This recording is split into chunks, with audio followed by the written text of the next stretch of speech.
Wonderful. Hey, Big Daddy, how you doing? Not great, Corey. Not great. Not great.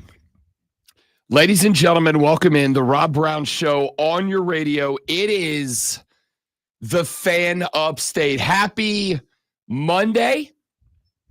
Happy start of a brand new week. Happy whatever other things you might want to be celebrating today. I'm Rob Brown. That's the great one, Lonzo. We're glad to be with you on a Monday morning. I'm going to tell you right now, and I apologize right now. Your boy's a bit off the game today. Okay, I'm just calling that shot very early in the day. Your boy's a bit off the game today, and I'm a bit off the game today because I am honestly. There's no other way to put it. I'm playing hurt. Okay, I'm playing hurt today. That's just all there is to it.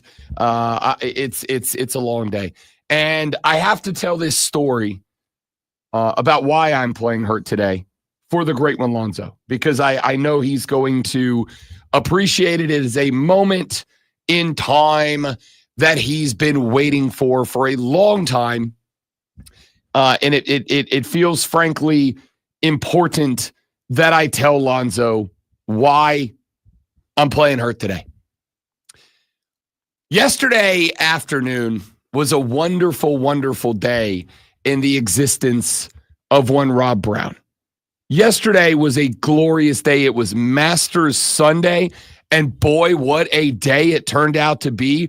Rory FINALLY finally claims the green jacket and the career Grand Slam after how many oh-so-closes in his career. Very happy for him. Got to spend a couple of hours in the daytime with a bunch of the golf buddies, watching a good chunk of that. Then yesterday afternoon was the Greenville Swamp Rabbits final game of the 2024-2025 season, and the boys sent the Rabbits fans off with a dub. Very exciting evening. Well, there was also something else that was very cool that happened. The Greenville Swamp Rabbits, Lonzo, sent John Gruden a box of Rabbits gear, and Chucky made a whole video about the Greenville Swamp Rabbits. Wow. Yeah. Put on the white jersey with the orange trim and the Stomper logo on the front. Did he call the Swamp Rabbits nicey? He did not, but he got real excited about him, talked about some of the boys on the squad, hilariously called Mark Bonetti Mark Bugatti in the video. Oh, so now that's just his name now. He's just Bugatti now. That's awesome. Yep. Amongst the whole staff, because I'm the in-arena voice of the Swamp Rabbits on game day, and Bonetti's my guy. So now he's Mark Bugatti. Sounds like you decided to go all out on the last game. We decided to go voice-wise, all out on. It was the last game. You give it what you got. Well, when I get to the arena, we were all talking about the Chucky video and all talking about how nicey it was, and talking about the fact, we got a bunch of interaction. Their website apparently got absolutely run by people from around the country buying merch because Chucky was all in on the bunnies yesterday. And so everybody's super gassed and excited, and it's time to start the hockey game. And for those of you that have been to a game, you know this. For those of you that have not, Rob Brown has some duties, some responsibilities, and the pregame ceremonies. One of which, great one, is I stand in the tunnel, and I help. I have a little microphone on, and I tell the people up in the box when the players are ready to come onto the ice so they can turn off the lights and get the spotlights going and play the right music and do all the stuff to welcome the Rabbits out to the ice, yeah? And then when that's done, before the game, I go and I pick a random kid, and I get them there. They come down on the ice with me, and I get them. I count to 3. I introduce them to the stadium, and to get a little gas, a little electricity, a little energy going in the building, I bring them down on the ice, and I count to 3, and they scream, "Let's play hockey." And I get all the people in the arena to scream, "Let's play hockey" with this kid. So I am standing on the ice at the edge of the tunnel, and I wait for the players. I introduce I don't introduce the players, but I call up and I go, "All right, players coming. And they introduce the players. And then I kind of stand there to make sure that the players go to the right places. And, the national anthem guy goes to the right place. And the honorary puck drop guy goes to the right place. And then I walk across the ice over to the tunnel where the players go into the locker room. And the kid's waiting for me there. So I go over and I grab the kid and I bring him out on the ice. I'm going to do the whole thing. Well, yesterday, because it was such a great day and we were having such again, Masters was great. We were all watching on the TV in the tunnel for the last 3 or 4 holes. And, we had all the excitement about Chucky getting on and doing a video about the bunnies and all that. I walked over to the kid and I did not know that they had put a rug about the size of a bathroom rug out on the ice, which you normally do for people who are not usually walking on the ice, right? If you're bringing somebody from the crowd onto the ice or whatever, you usually don't have them just step on the ice. There's a rug down for them. So as I'm walking to the tunnel, there's this sweet little girl. Her name was Savannah. She was absolutely a doll. And as I'm walking to the tunnel, Savannah sees me and I see Savannah and I'm like, "Hey, Savannah, you ready?" And she's like, "Yeah." And I take that last step to step into the tunnel to give her last second hype up or whatever. And as I step on the rug, Lonzo, phew, it goes flying left. Right. Your boy goes flying left. And pal, when I tell you that 217 pounds of sexy hot Rod Brown landed completely shoulder first on the ice. I didn't go butt first. Oh. I didn't go side first. I didn't go roll down. No. The rug went out. The legs went up. Your guy, great one. If these are my legs, was at this angle when I hit. My legs were over my head. I went, wow, shoulder first onto the ice, point to the shoulder first onto the ice, and then just whoop, rolled down. It is the first time I have fallen twice when I have hosted hockey. The first time I fell was in Pensacola, Florida, when I used to work for the Ice Flyers down there. First time I'd ever been on ice. First time I'd emceed a game. Opening day of I think it was 2016 season. Opening day, they're like, "Rob Brown, you're our MC now." I said, "Great." First time I stepped on the ice at the very first game. I had never been on a hockey rink at this point. And you take that first step, and nobody teaches you how to walk on the ice, right? Like I do. When somebody shows up and it's their first time, I explain to them, "Listen, your very first step, put all your weight on your foot, all of it. It's going to feel weird, all right, because your brain conditions you to think ice, slippery. Don't put all your weight down because if that foot goes away, you're in trouble. But it's the exact opposite. All your weight down on that foot so that foot goes into the ice, and then you'll be fine." And for the record, I didn't fall on the ice. A rug on the ice slipped out from under me. Because I've been walking on ice ever since the 2016 season. So for 8 years now, man, that rug went out sideways. I was sideways in the air with my head quite literally up over my feet.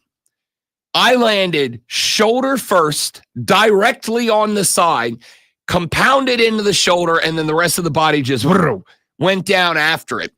I stood up very quickly, except for I realized no help. No help come. No, there was nobody else down there. Okay, all right. Like I was solo. Fortunately, since it was pregame, did the little girl laugh? No, she didn't know what to do, okay. And she was still in the tunnel. I was on the ice, in the ring, and the problem is twofold. Number one, we did it at the player tunnel, the tunnel that the players, when a period ends, they go through a tunnel that is right next to the bench, which means that when I ate bleep on the ice, where was I? right next to the bench where the players were. All right.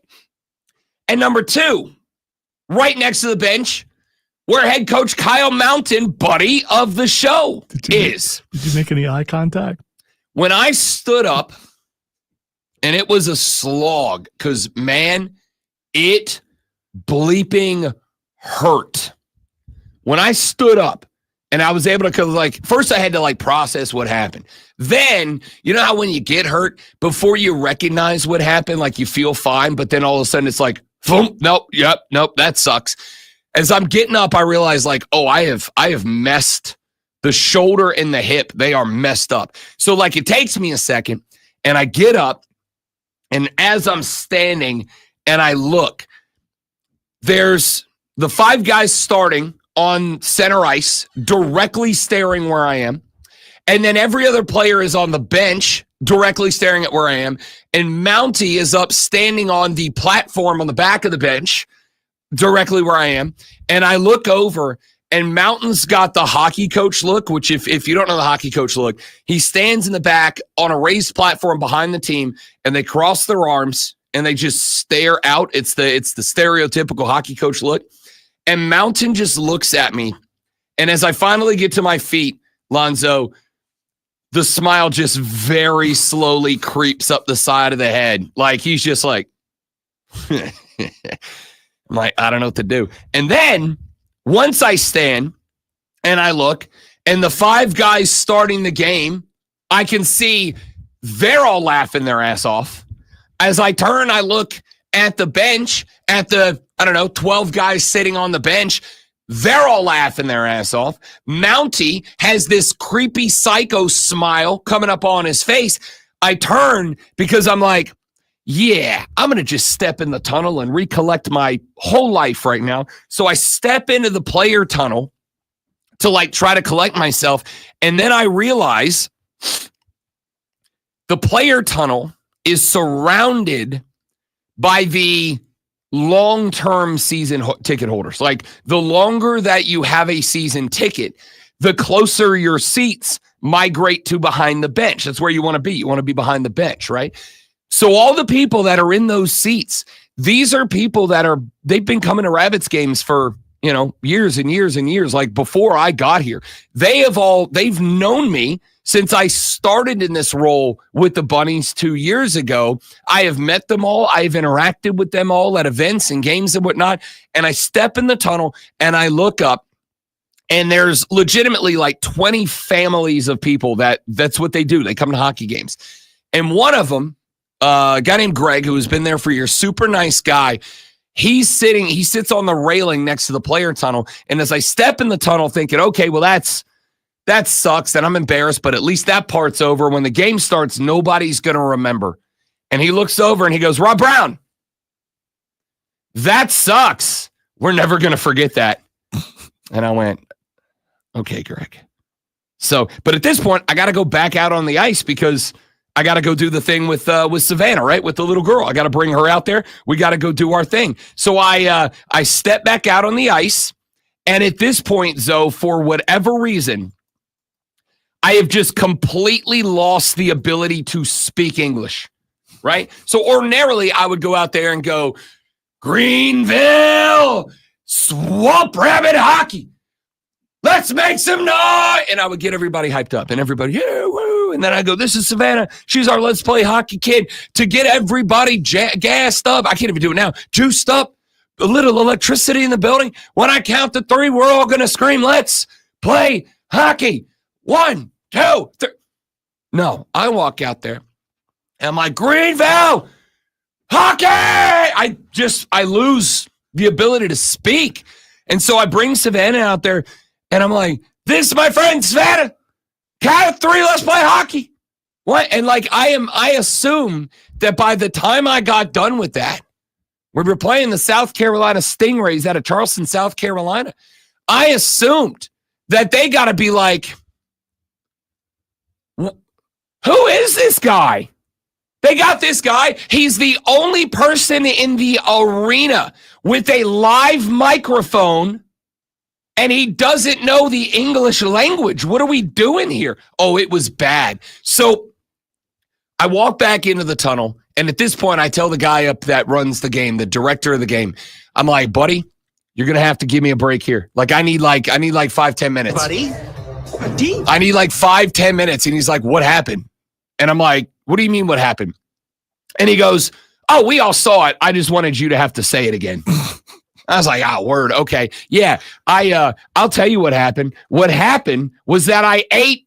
Oh, let me get my thing because I got to do it now. I ate on the ice. That's what happened. He goes, yeah, we know it's on video. Good. That's what I was going to ask if it was on video because I just wanted to make sure that it was kept for all posterity. Then the video guy chimed in and he goes, no, it wasn't. No, it wasn't. Oh, and I said, what do you mean? And he goes, so there's two cameras. There's one guy with a mobile cam, like a news camera, and he walks around and he can film live. And then there's another camera that hangs at the bottom of the Jumbotron that they can put anywhere in the stadium. And he goes, we had turned the camera over to the section, one of the sections in the stands, because there were some fans being funny. We didn't have it pointed at Rob when he fell. And I was like, thank you, hockey gods. Thank you, hockey gods. That's what I get for being a big hockey guy. That's what I get for trying to spread the good word of the game of hockey. The hockey gods smiled favorably upon me. So I get back to the tunnel, and we go through the game, and I'm not thinking about it. I got home last night from the hockey game. I took the dogs out. I went back in. I sat down. I was going to play a little South of Midnight. I was going to play a little Xbox. And by the time that I sat down, the left arm was just like, no, do not. I don't want to be lifted, moved, or otherwise manipulated. I am hurting today because for the second time in my career and the first time in 8-ish years, I completely and entirely ate on the ice yesterday at a hockey game, flat on the shoulder. Everybody in the building saw it. The game ended. I was out back on the ice because last game they invite the fans to come on the ice and take pictures and all that. I'm on the ice after the game. I'm walking around saying the goodbyes to the cheerleaders and the boys in the locker room and coach and all that. And Mountie walks over to me and he goes, Rob Brown. And I went, yeah. And he goes, there was a time when I started doing interviews with you that I thought, I'm going to bring this kid onto our beer league hockey team. Not anymore, Rob Brown. And I went, thanks, Mountie. Great season. See ya. And I just picked up my keys and I left because there was no coming back from that. Got in the car, went home, and when I tell you, like, today sucks. Yeah, nothing hurts more than old person hurt. Oh, it's so much worse than it used to be. Yeah, because you're used to your body just recovering. Like, oh yeah, it's a little sore. I'll be all right. But it's as you get older, there's a couple things. First of all, I told you rugs were evil. Dude, yeah. I got to tell you, I might be joining Team I Hate Rugs. Yeah. A rug will take me out when I finally go bye-bye. I know that for sure. Also, the team doctor didn't check to see if you were concussed when you were babbling? No, I didn't hit my head. Like it was Yeah, clear. A lot of people who are concussed think they didn't hit their head. Listen, I know I didn't. I was fine. Right. It was all shoulder. And I felt every single one of them pounds. I'm glad I wasn't like 270. I'd have dented the ice and been done for a couple of days. That'd be awesome if they had to fix the ice. Man, delayed the game because shoulder first. I do want to shout out. I know we have limited people this early, but you guys can pass this on. If there was anyone who was in the arena and just happened to be shooting video, we need that video. It's got to be someone was like taking pictures or something. The good news for me, not y'all. The good news for me is that when this happened, all the attention was focused on the starters on the hockey team taking their spot at center line. The spotlights were it's a dark arena.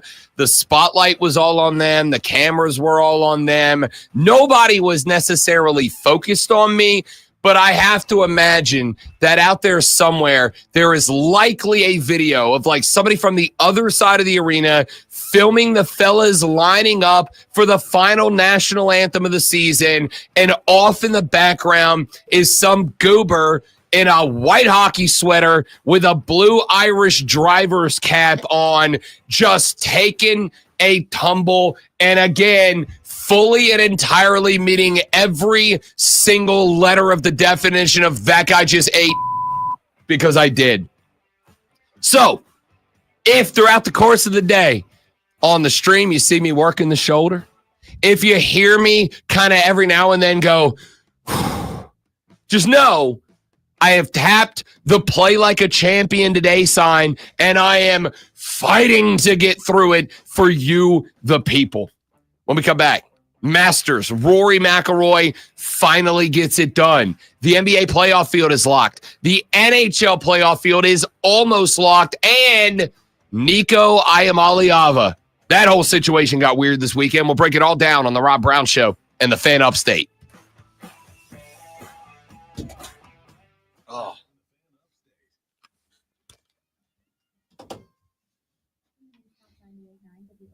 Not good. Kane, Michael, good morning, fellas. Was it more embarrassing to fall in the ice today? Listen, I took the shot of Malort, Kane, in a back city New Orleans dive bar at 11 o'clock at night on a Sunday. There was nothing to be embarrassed about for that. Well, and at least when you took the rail slide, you knocked yourself out so you don't remember parts of it. So that Parts of it. I remember sitting on the rail and not a damn thing else.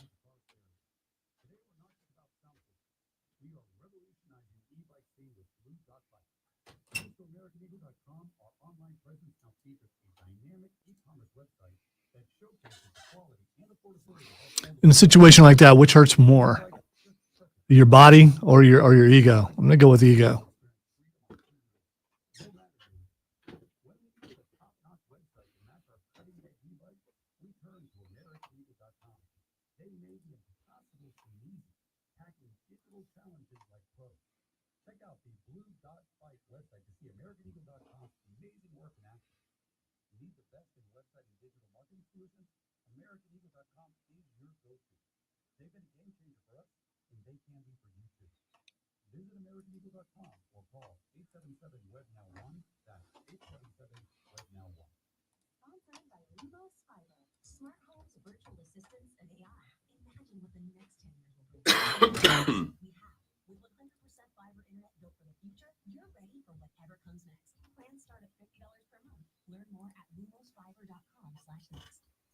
Can't wait to hear what's next on Wire to Wire with Cole and Diesel. Tell me what's coming up. With the career Grand Slam on the line, could Rory hold it together and avoid his all-too-common meltdown? Did the number 4 team in the country QC in the next break. See you in the next break. make the PGA, US Open, and Open Championship major events just like the Masters? Diesel and Cole Bryson really bring it on Wire to Wire. Turn it on and leave it on. Afternoons 3 to 7 on the Fan Upstate. Rise and shine, sports fans. Let's stream. Grab your coffee and get a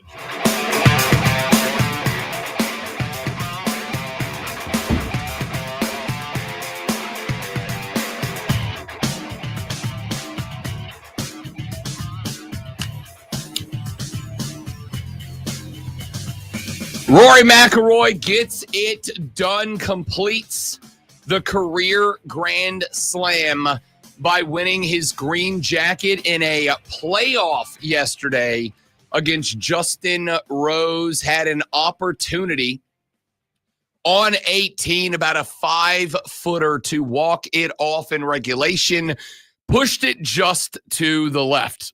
And it felt to me, we were watching the end of this event at the hockey game down in the tunnel. There was about 9 of us gathered around the old tablet of truth watching the end of this golf tournament. And when Rory pushed that putt to the left, there was an audible groan because it felt to me, and I don't know how many of you got the same sense, you golf fans that were following this event, is Rory McIlroy becomes just the, I believe, 6th player all-time. Yeah, Gene Sarazen, Ben Hogan, Gary Player, Jet Nicklaus, Tiger Woods, and Rory McIlroy. The 6th player all-time to win the career Grand Slam. He is the first to do it since Tiger Woods won the 2000 U.S. Open and completed the career Grand Slam. Tiger in 2000 was the first guy to do it since Jack did it in 1966. when Rory pushed the putt left on 18 from 5 feet away and had to go to the playoff hole against Justin Rose, my gut sank, honestly, because my thought was if he couldn't clutch up and make that putt with the green jacket on the line, he's about to lose a playoff hole and give the green jacket to Justin Rose. And I like Justin Rose. I was pulling for Justin Rose on the final day. But it felt to me like the golf world was pulling for Rory McIlroy. Like there didn't seem to be any ill will towards Rory McIlroy. It didn't seem like I could not find a single person pulling against Rory McIlroy. Even the Bryson DeChambeau fans were pulling for Rory to get the career Grand Slam. It felt like the golf gods, the golf universe had his back. He comes out on 1 to open the day, him and Bryson DeChambeau. He's got a 2-stroke lead on Bryson DeChambeau. His opening drive of the day finds the trap on the right side of 1. His second shot comes out a little fat short of the green. He ends up with a double bogey. Bryson pars it. And after 1 hole in which Rory McIlroy entered with a 2-stroke lead, after 1 hole, he's tied with Bryson DeChambeau. 2 holes later, Bryson gets a couple back, and suddenly Rory's not just down to Bryson DeChambeau, he's down a couple. He is now trailing Bryson DeChambeau by the same amount of strokes that DeChambeau was trailing McIlroy to open the day. And remember the narrative about Rory McIlroy, for those of you that maybe pay attention once or twice a year. The narrative is that Rory McIlroy was allergic to Sundays. This has been the narrative about the guy. He just melts down when the clamps get screwed. And we were waiting for it, man. Like, I was waiting for it. I didn't want it to happen. I wasn't pulling for it to happen. Quite the opposite. I was pulling for Rory to win the green jacket. I like this guy a lot. I think he's been an ambassador for golf. When the Live Tour stuff was really getting going, when it started, I don't think it ever really got going. But when the Live Tour stuff fired up, remember how many times we talked about Rory McIlroy, because Rory McIlroy was carrying the banner for the PGA Tour. Tiger was carrying a banner, but this is also a 40-plus-year-old Tiger with a reconstructed leg who is not a golfer anymore. I mean, he plays golf every now and then, but he's not a golfer anymore. Rory was the golfer, the best golfer that was carrying water for the PGA Tour. There may have been better golfers, guys like Scotty Scheffler last year, better golfers on tour.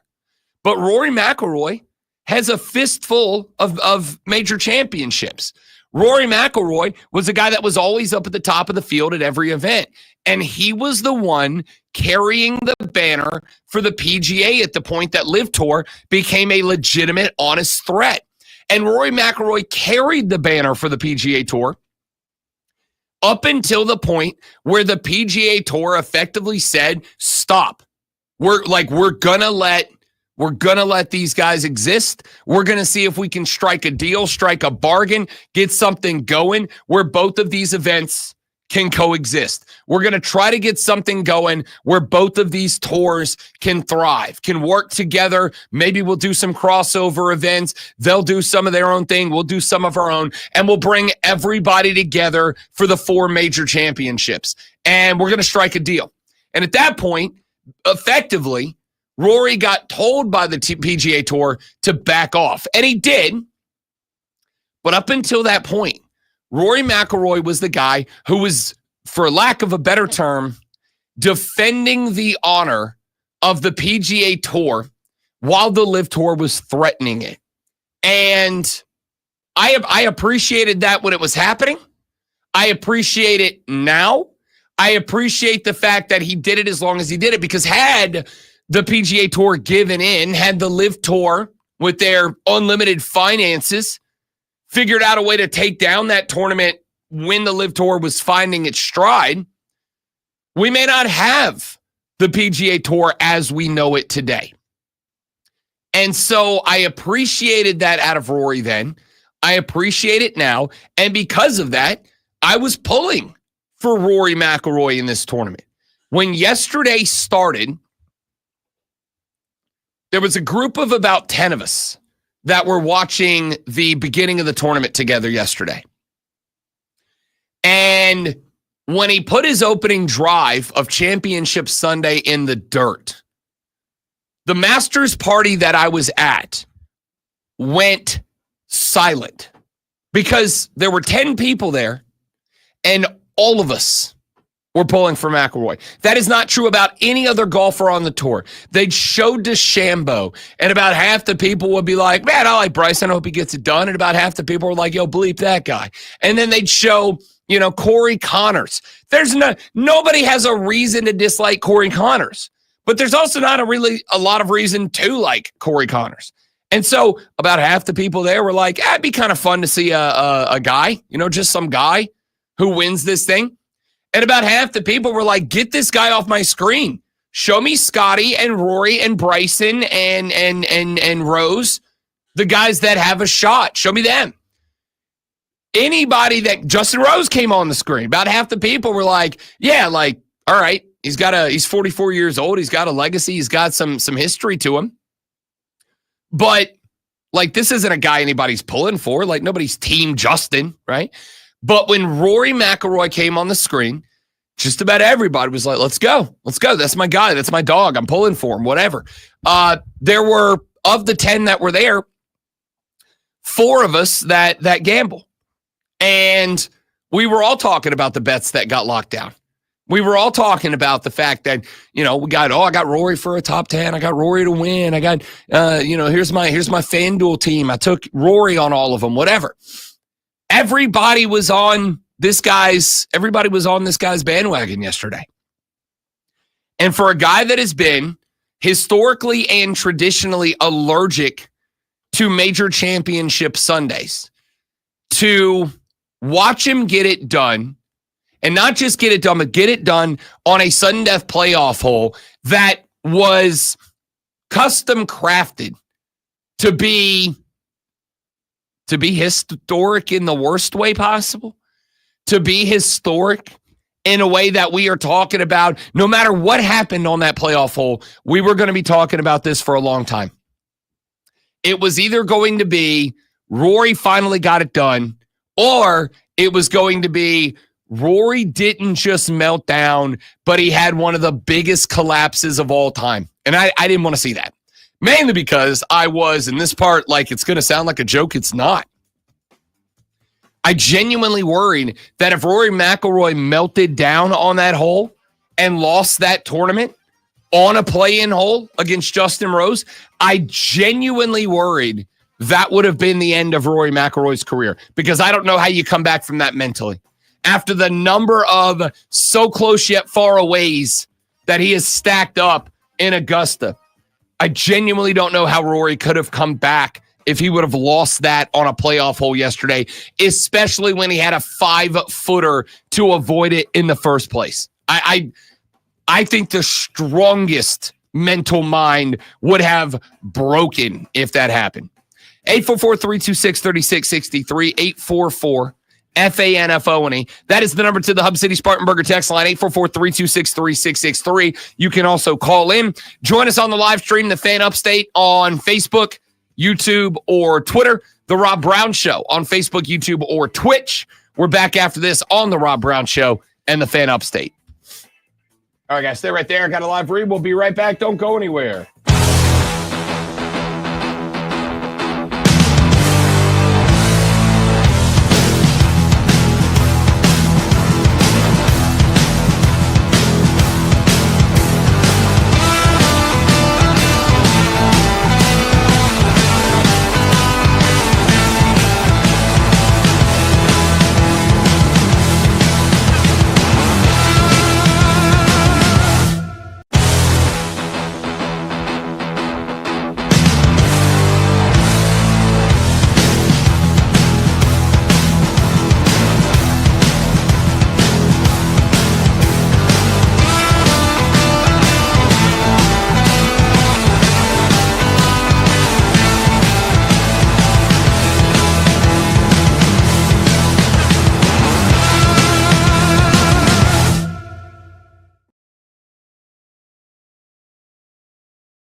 Yeah.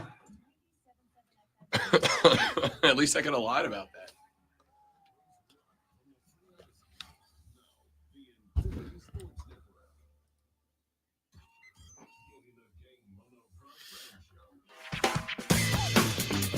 And the worst part is, like, there's not even a bruise or anything on the shoulder that I could show off, right? Like, it'd be one thing if I ate it on the ice and, like, the shoulder bruised up like Cody Rhodes, you know? And I could have, like, come in here today, thrown on the basketball jersey and been like, yeah, man, like, you should have seen what that guy from South Carolina said. And then I board checked him and I showed him what's up. And this is nope. Don't even have that. It's just this deep to the bone, relentless, dull pain that will not go anywhere.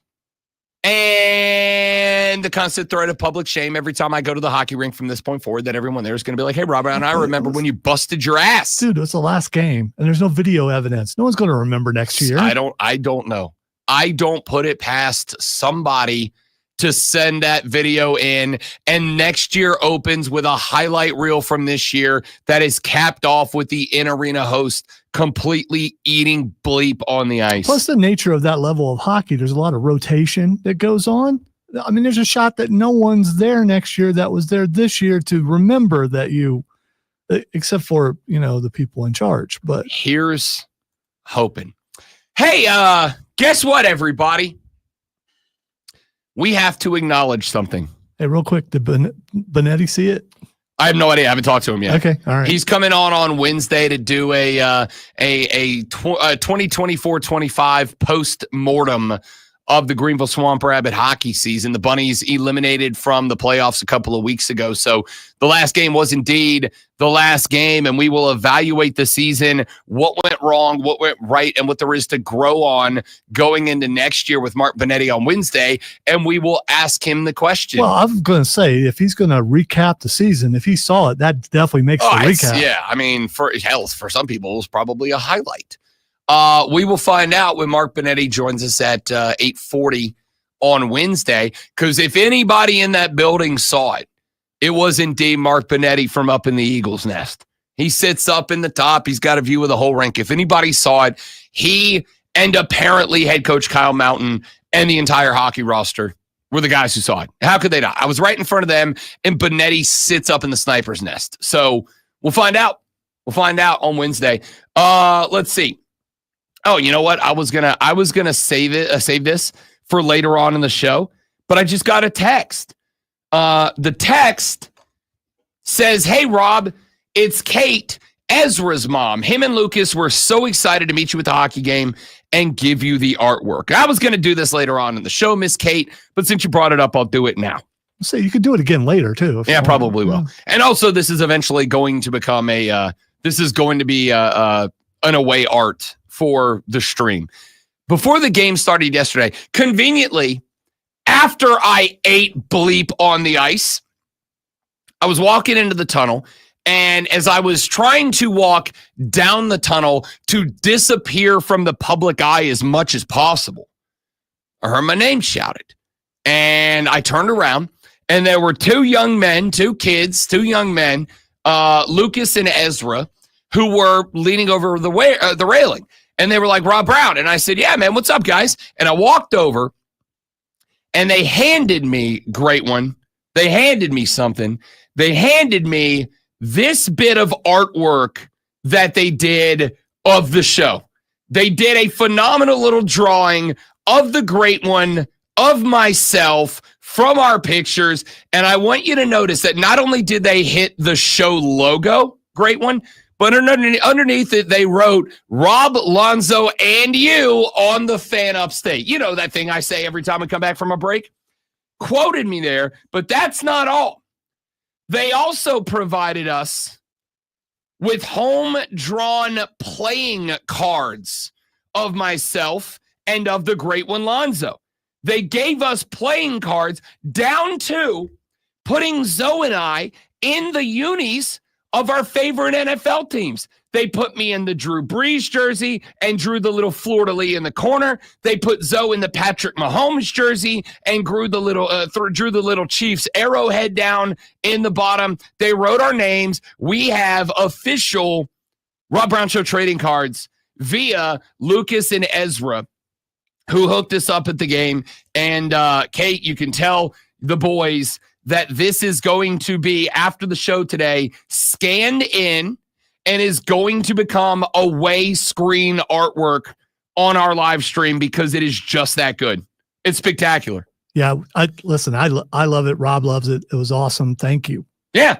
Look, nailed the blue glasses, nailed Zoe's frames, nailed the fact that in my picture, the official picture, the one that's on the side of the building, the collar on my shirt is actually messed up. They got it right. Like, just absolute talent. It's from Luca and Ezra. Right behind your shoulder right now.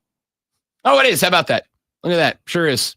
Back there on the big TV. Can't see it on the stream, but the collar's messed up. And they got that right. Like, we went with a golf ball.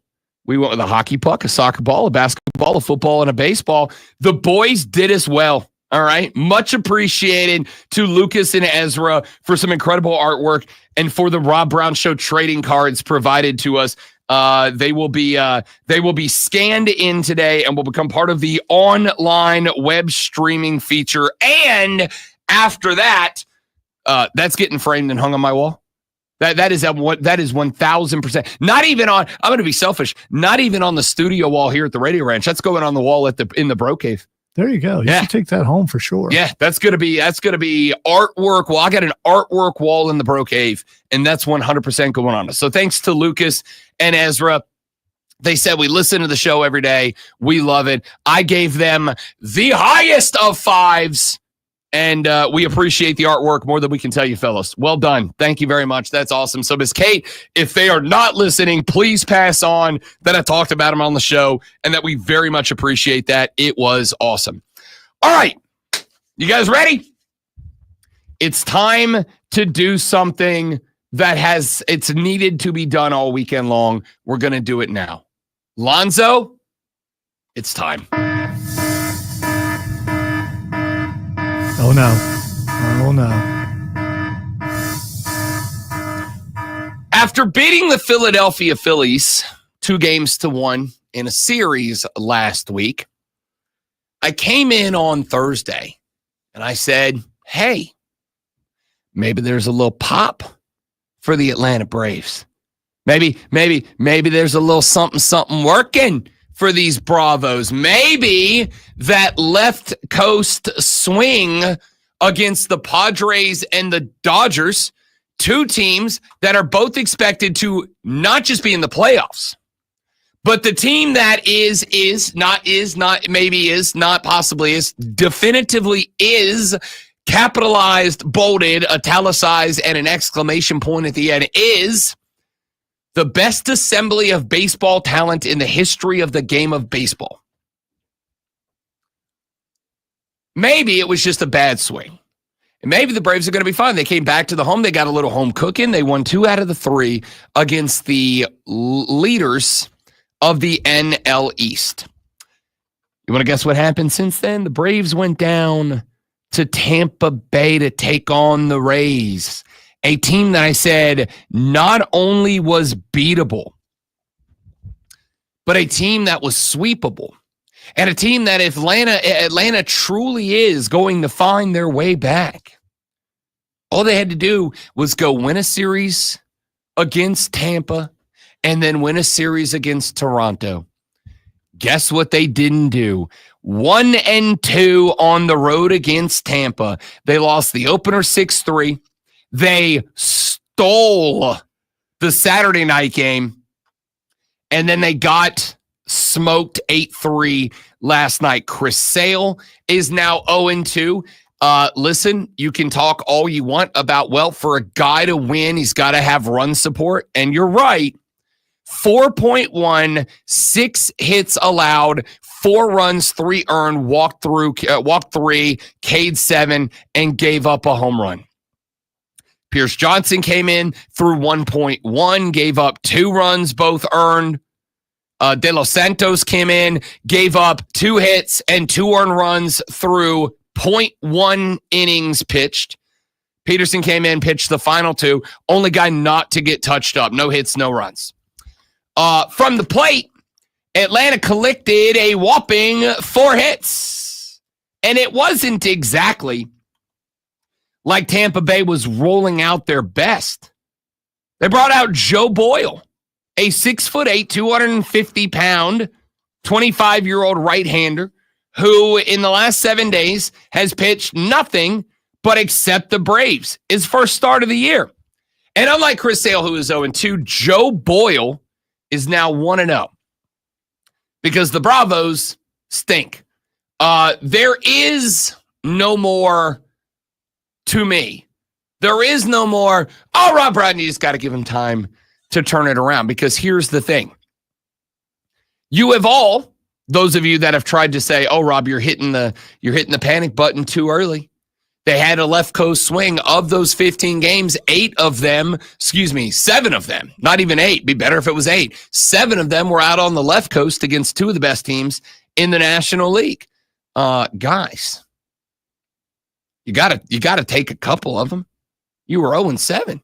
You got to take a couple of them if you want to convince me you're anywhere near a good team. But I was willing to listen to some of y'all. I was willing to listen to my guy Abe Gordon of 92.9 The Game in Atlanta when he came on this show a Friday ago and said, Rob Brown, it was 7 games. Relax, take a break. When I had that same Abe Gordon on Bet for the Cycle last Saturday, and he said, Cody Decker and Rob Brown, calm down. It's been 7 games. Like, they're going to be fine. And then the Braves won their very first game, not this past Saturday, but the Saturday before. They have won 3 games since then. They're 4-11. Here's the thing. We have to admit now this team's not very good. And you say, wait a minute, Rob. Here's the good news. Spencer Strider traveled with the team down to Tampa. Yesterday, Brian Snicker confirmed that Spencer Strider is going to get his first start, his return to the Hotlanta Bravos this Wednesday against Toronto. Here's the thing. He's a starting pitcher. That means that even if he was perfecto as a starting pitcher, which he won't be, nobody is, he's going to have an impact on 1 out of every 5 games. If he was perfect and took 0 L's this year, that means he would impact 1 out of every 5 games at the best. So effectively, at 4-11, you would have added 3 wins. This team would be 7-8. Now, I mean, that's better than 4-11. Sure. It's not a good baseball team. Oh, wait a minute, Rob. Ronald Acuna Jr. is coming back. Okay. How many games is Ronnie going to win by himself? Because if let's say Ronnie's a doubles guy. Let's just say he's a guy that's going to get you a bunch of doubles. What good does that do me when I'm getting a bunch of 0-4s and 0-3s? Ozuna was 0 for 3. Olsen was 1 for 4. Murphy was 0 for 4. Kelenic was 0 for 2 and got replaced by De La Cruz, who went 0 for 2. Allen was 0 for 2. White was 0 for 2. Michael Harris II was 0 for 4. Austin Riley was 1 for 4. Matt Olson was 1 for 4. And Ozzie Albies was 2 for 3. The only guy with a good day. What do you want me to say here? The team's bad. There's no more, tinkering around it. There's no more trying to come up with excuses. There's no more making up reasons that, everything's going to be fine. You went 1 for 3 against Tampa. Tampa, with 2 wins, is now 7-8. They're not even a 500 ball club. This is one of those series that before the season started, you look and you go, okay, that's a pick-me-up series, right? Maybe you have a tough one at the crib against Philly. If it gets sideways, then you go on the road and you get it back. You find the mojo, you find the gree against the Rays. You just figure it out and you get it done. Nope. And now, here's the best part. Now you got to go to Toronto, Canada. Now you got to go to Canada and take on a Blue Jays team that leads the AL East, that has got their top 3, 1, 2, 3 coming up against you on the bump. The Braves could theoretically very well go 0-3. This team realistically could end up starting the season 4-14. I'm at the point now where, short of we're in Braves country, there's no reason to talk about this team. Like, I'll check back in at the All-Star break and see if maybe they find a little something, but I have no what am I hanging my hat on right now? They can't hit the baseball. They're getting one guy back in the lineup when Ozuna comes back. Chris Sale doesn't look like Chris Sale. The middle relievers are trash. The back end guys were the only bright spot, but they're not given the opportunity to shine because the Braves aren't finding themselves in games that are competitive in the back 2 or 3 innings. They're cooked. This team, it is time to acknowledge that this team is just not a good ball club. That's all there is to it. It is what it is. I don't care if we're 15 games in, the team's not good, and I don't see it getting fixed, no matter what happens. But we'll see. Now, the Braves aren't good. You know who is good? Nay. You know who is great? Lonzo. Just wait till the Braves win a few more games and the panic goes away. Oh, I will. Gladly. When's that happen? I hope so for you. Yesterday, Rory McIlroy claimed the green jacket, winning the 2025 Masters Golf Tournament in a playoff over Justin Rose. McIlroy had a 5-footer for the win on 18, but pulled it just left on the playoff hole. Rose stuck his approach to 10 feet, but missed the putt, allowing McIlroy the walk-off win. McIlroy joins Gene Sarazen, Ben Hogan, Gary Player, Jack Nicklaus, and Tiger Woods as the only players to win all 4 major championships. Carolina Hurricanes dropped a 4-1 result to the Toronto Maple Leafs at home last night, with the Canes' only goal going to Sebastian Aho. The Canes are locked into the playoffs as the number 2 seed in the Metropolitan Division with a 10-point lead over New Jersey. Make sure you tune in this afternoon from 3 to 7 p.m. for Wire to Wire. Call Bryson and Diesel. Ride shotgun on your drive home. Get you up to date on the latest local and national sports news.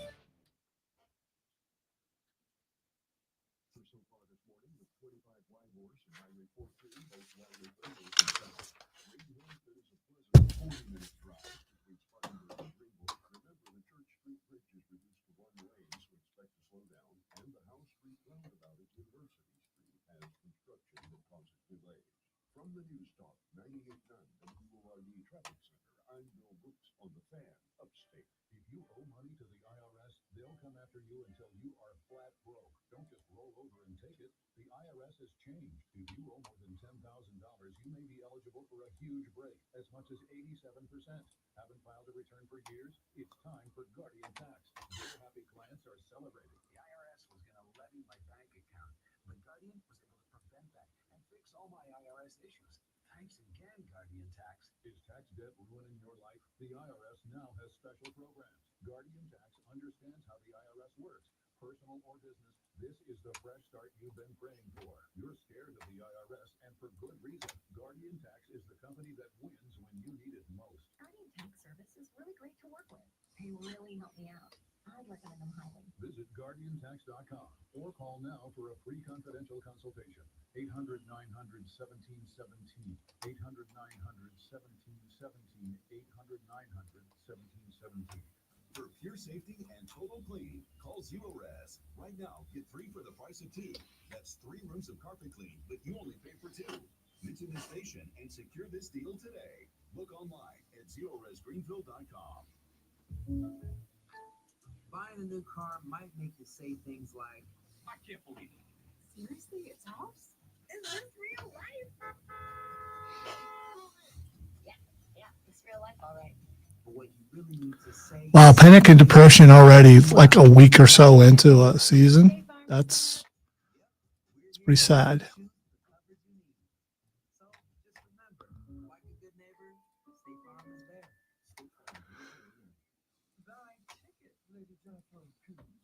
Well, many thanks, good sir.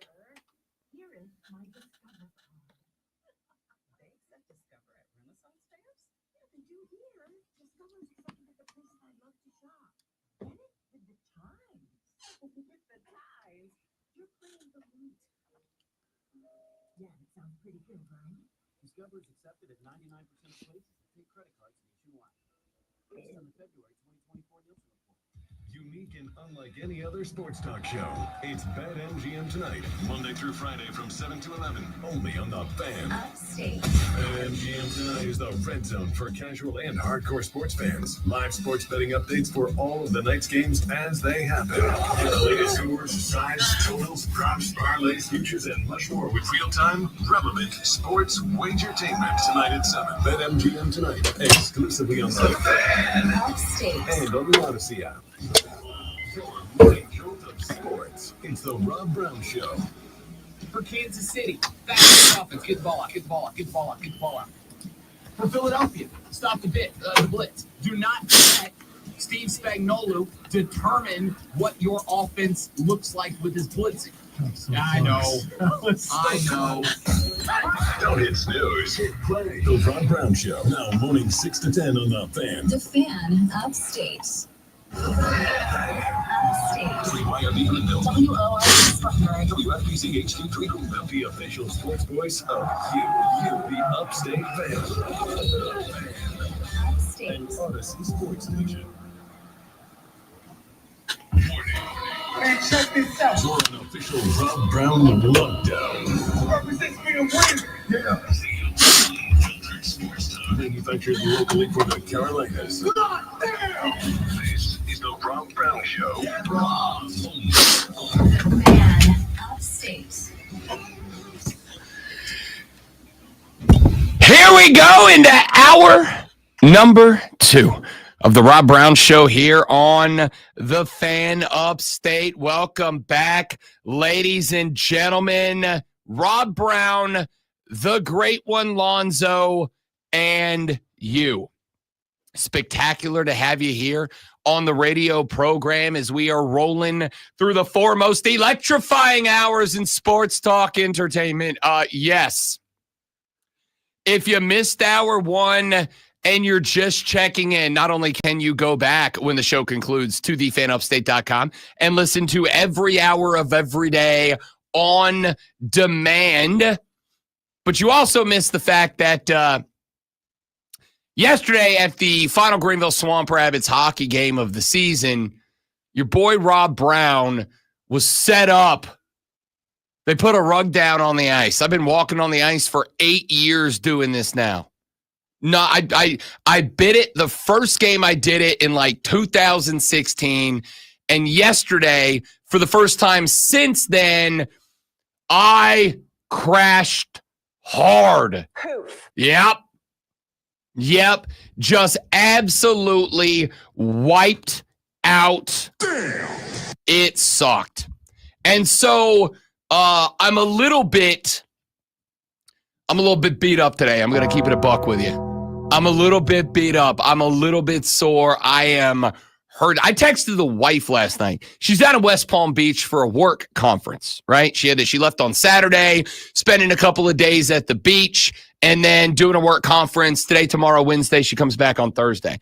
And I told her, I was like, listen, I don't ask for the back rub very often, like an actual back rub. All right. Not like the back rub, wink, wink, like an actual, like I'm in pain. I texted her. I'm like, can you quit your work conference and come home tomorrow? And she's like, why? And I told her what happened.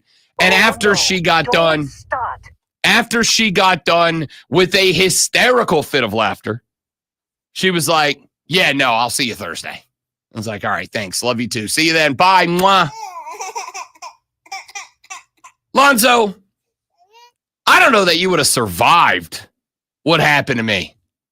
Listen, Rob, buddy. I have fallen before and I've gotten up. I've been knocked down, but I got up again. I did get back up, and then I tried to hide, and that didn't work because it was an arena with like 3,700 people in it. So that wasn't all of whom were 1,000%. It was the pregame ceremony. There was no one looking anywhere but the ice. You and I both have been on the ice together on slick ice. And did I fall? No, I did Yeah, not. you had little foot claw things on. So I didn't have a little foot claw thing on. I stepped on well, a you rug. did. You did. You had a foot claw thing called a rug. Man, I was set up. I was bamboozled. Do you have any suspects about who set you up? It wasn't a setup. It's a very traditional thing to put a rug down for people who don't walk on the ice very often. Oh, And there okay. All is a specific way to walk on the ice. There is a way that you walk on the ice. It is not like the first couple of steps. It's not like you got to put your foot down and find your footing and all that. I've been doing it for 8 years. It is the second time, and I got to tell you, I probably looked like a Looney Tunes cartoon going down. Because I was upside down. I imagine there was like a little word bubble with the @ sign and an exclamation point and a storm cloud and an X coming up out of my head because let's just put it this way. I'm real glad that the microphone that I was holding was off at that moment. Real glad. Why did you? Real glad. Did you curse when you fell? Did I curse when I fell? I cursed when I was falling. I cursed when I hit the ice, and I cursed when I got back up. The little girl was waiting in the tunnel. Yeah. Oh, wow. Yeah. Wow. Yeah. You bring your kid to a hockey game, they're going to hear some dirty words. Sorry. That's just hockey. That's how the game Well, works. they probably expect balance too, but Ha, good one. The water cooler cheat sheet is the top 3 sports stories that you need to know before you get to the office and start talking sports with your coworkers. So let's do that. Let's tell you all you need to know by doing this. Are you ready for the playbook of the peculiar, the almanac of the absurd, and the encyclopedia of the extraordinary? Well, you better be, because we're diving headfirst into the 3 top stories that will have your coworkers saying, "These are going to hurt you, sir." they take their first bathroom break. No. Here we go. Welcome to the water cooler cheat sheet on the Fan Upstate. It is the water cooler cheat sheet, the top 3 sports stories that you need to know before you get to the office and start talking sports. This lovely upstate Monday morning when you do this is what you'll be talking about. Let's dive right in with item number 1. It took a sudden death playoff hole to get by Justin Rose, but finally, after years of effort and heartbreak, the man from Northern Ireland, Rory McIlroy, gets it done, wins the Masters at Augusta National yesterday, was able to fend off multiple players who made a push down the line, had his fair share of mistakes during an emotional second at 9. But it was all said and done. Rory McIlroy on his knees, sobbing on the green at 18, and then the biggest sigh of relief I have ever seen when he put on the green jacket with the help of last year's reigning defending undisputed champion, Scottie Scheffler. Rory McIlroy conquers everything and becomes just the 6th player in the history of professional golf to claim the career Grand Slam, winning all 4 majors. He is the first to do it since Tiger Woods claimed the U.S. Open title back in the year 2000. Tiger was the first to do it since Jack Nicklaus did it back in 1960. Rory McIlroy double bogeyed the opening hole of the second 9 yesterday, allowed Bryson DeChambeau, who was 2 strokes back of Rory to open the day, to tie the golf tournament after just 1 hole of 18. And then it was a slugfest back and forth. Bryson would hit a couple of shots. He ended up 2 strokes up on Rory at one point. Bryson would then find some water. Rory would get him back. We're tied up. And then all of the sudden, here's Ludwig Åberg making his way up. Here's Justin Rose making his way up. Other golfers started showing up right there in the mix with DeChambeau and Rory McIlroy. Eventually, DeChambeau would fade. Eventually, Justin Rose would find his way on the leaderboard right next to Rory McIlroy. McIlroy standing over a 5-footer on 18. If he sinks it, the green jacket is his. He pushes it to the left. Here we go to a playoff hole. And it very much felt like it was going to be disaster and disappointment once again for Rory McIlroy. They get to 18 to play 18 as the first hole on their playoff run. Both of them, excellent drives. Justin Rose on his approach shot puts his about 9 feet past the hole. Rory McIlroy lands his about 11 feet past the hole, but he's got the backspin just right, and it trickles down. It feeds down. Rory McIlroy 4.5 feet away from the cup. Justin Rose about double that amount. Rose missed, hits the tap in. If Rory sinks this one, he wins the Masters. And he does it. Rory McIlroy, the 6th golfer to win the career Grand Slam, finally gets it done. An 11-year major drought comes to its conclusion for the Northern Irishman. Let us get to item number 2. There are 27 Stanley Cup titles that are scattered between the original 6 in the NHL. Detroit, Boston, Chicago, the New York Rangers are the 4 remaining teams of the Big 6. And for the first time in the history of the NHL, all of the original 6 have missed the playoffs. Detroit has 11 league championships. They will not get the opportunity to get one this year. Chicago, the last place team in the Central Division for the 3rd straight season, will finish ahead of only San Jose in the NHL. A year after winning the President's Trophy with an NHL high 114 points and reaching the Eastern Conference Final last year, the Rangers were hoping to hoist the cup for the first time in more than 3 decades. They did not get in. They have been hovering around 500 and were out of contention a week ago. And then there were the Bruins. Started the season with high hopes. Instead, will finish with the fewest points in the Eastern Conference and miss the playoffs for the first time since 2016. The franchise traded Brad Marchand at the trade deadline. He was the last remaining member of their last championship team back in 2011. Boston out of it as well. The OG6 of the NHL are 0-4 the 2024-25 Stanley Cup playoffs. If you're a hockey guy, you know why that story matters. If you're not, don't worry. We're going to item number 3. The NBA playoff field is set. The play-in tournament will start tomorrow. Over in the East, the 9-10 matchup is the Miami Heat traveling to the Chicago Bulls. The 7-8 matchup is the Orlando Magic hosting the Atlanta Hawks. The loser of the 9-10 matchup will be eliminated. The winner of that matchup will take on the loser of the Atlanta-Orlando matchup. The winner of the Atlanta-Orlando matchup will go into the playoffs. The loser will play the winner of Chicago-Miami. The winner of that game will go into the final spot in the NBA playoffs. Over in the West, your 9-10 matchup, same format. The Sacramento Kings will host the Dallas Mavericks. The winner of that game will move on, the loser eliminated.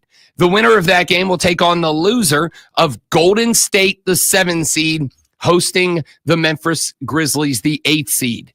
Golden State Warriors had a chance to clinch and get out of the play-in and into the playoff bracket, but they fall against James Harden and the Clippers on the final day of the regular season. They drop into that top play-in spot. So Golden State plays Memphis, the winner into the playoff bracket. The loser plays the winner of Dallas and Sacramento, the winner of that game, into the playoffs. The rest of the bracket shapes up this way. Again, the play-in tournament starts tomorrow. Atlanta at Orlando at 7:30 tomorrow. Memphis at Golden State at 10 p.m. Then on Wednesday, Over in the East, Miami at Chicago at 7:30 on Wednesday. In the West, Dallas at Sacramento. The 9-10 winner versus the 7-8 loser will play on Friday, April 17th. Then the playoffs start. In the East, the Cleveland Cavaliers claimed the 1 seed. They will take on the winner of the Friday game. The Boston Celtics claim the 2 seed. They will take on the winner of the high seed game tomorrow.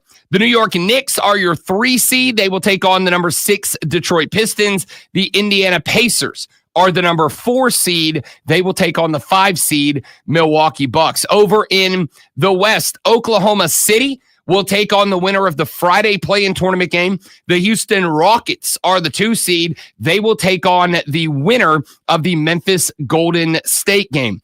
The Lakers do claim the 3 seed. They will host the number 6 Timberwolves. The Denver Nuggets are able to eventually grab the 4 seed, and despite having an interim head coach, they will take on the 5th seed LA Clippers. We'll be doing a lot of NBA playoff breakdown as the NBA playoffs roll on. But we got to take a break. I want to go just a minute early because we have got to get into this Nico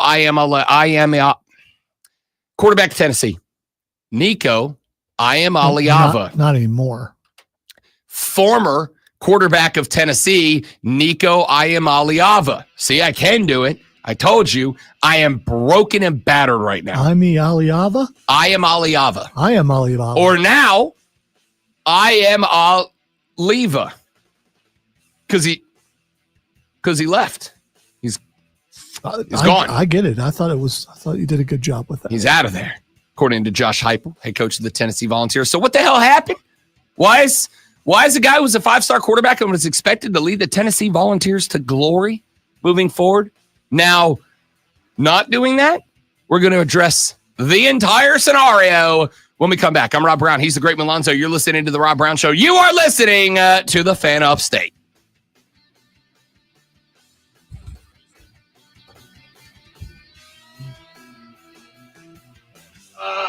My water cooler sheet team first. Rob fell in a hockey game. LOL. Thanks, Brian. I forgot about that, buddy. Oh, I am hurting. it's going to be all right, fella. Hello.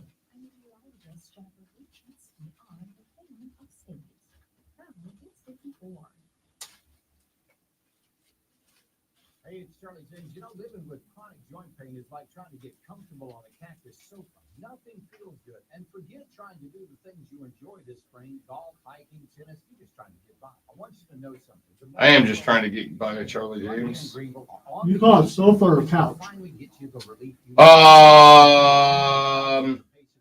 More often, couch. That is not saying I don't ever say sofa. But I would say I more often refer to it as a couch. Trying to live healthier lives and break free of harmful meds. That's the whole mission of QC Kinetics. Call now and find out how easy it is to get back to enjoying life without chronic pain. Now's the best time to get started. Call QC Kinetics today for your free consultation. They're at 864-448-3772. That's 864-448-3772 in Greenville and in Nashville. 864-448-3772 QC Connect. A great lawn is like a great sports team. It takes expertise and a little extra care to really stand out. That's where True Green comes in. They're the official lawn care treatment provider of the PGA Tour, so they know a thing or two about keeping grass looking like a fairway. Here's the best part. It's more affordable than you think, and they'll even match any competitor's price. Plus, True Green backs it all up with a satisfaction guarantee. Not happy? They'll come back between visits to make it right. Don't wait. Head to truegreen.com today. Let the pros do the work while you sit back and enjoy the results. Still getting around to that fix on your car? You got this. On eBay, you'll find millions of parts guaranteed to fit. Doesn't matter if it's a major engine repair or your first time swapping your windshield wipers. eBay has that part you need. Ready to into place. For changes big and small. Yeah, I saw you, Brian, when I was in there messing with Lonzo's show and having a great time. things. I enjoyed that. That was fun. I should do it more often. You always want to know about everyone else's money. On the podcast, What We Spend, guests will, for 1 week, tell us everything they spend their money on. My son slammed $6 for burgers and $5. And everything that makes them feel. I want to own a house. I want to have a child. But this morning, I really wanted a coffee. Because at the end of the day, money is always about more than balance. Listen and follow What We Spend, an Odyssey original podcast. Available now wherever you get your podcasts. Sponsored by SE Education Lottery. Did you know that since 2002, more than 2.7 million lottery-funded scholarships, such as Lottery and Palmetto Fellow scholarships, have been awarded to South Carolina students playing for fun and with education. Visit seeducationlottery.com/education for more information. The fan of six. Here's how to get in the game. On your radio at 97.7 FM, 1330 AM, Greenville. 97.1 FM, 950 AM, Spartanburg. Listen on your phone. Download the Odyssey app and search The Fan of State. There's a whole lot more to know about sound if you really want to go into the subject. On your smart speaker, just say play 97. Hilariously, after I fell the next break, the DJ at the arena played Kevin Owens' theme song when I walked out on the ice, and I'm like, well, that fits. I hurt myself being committed to the gig. That checks out.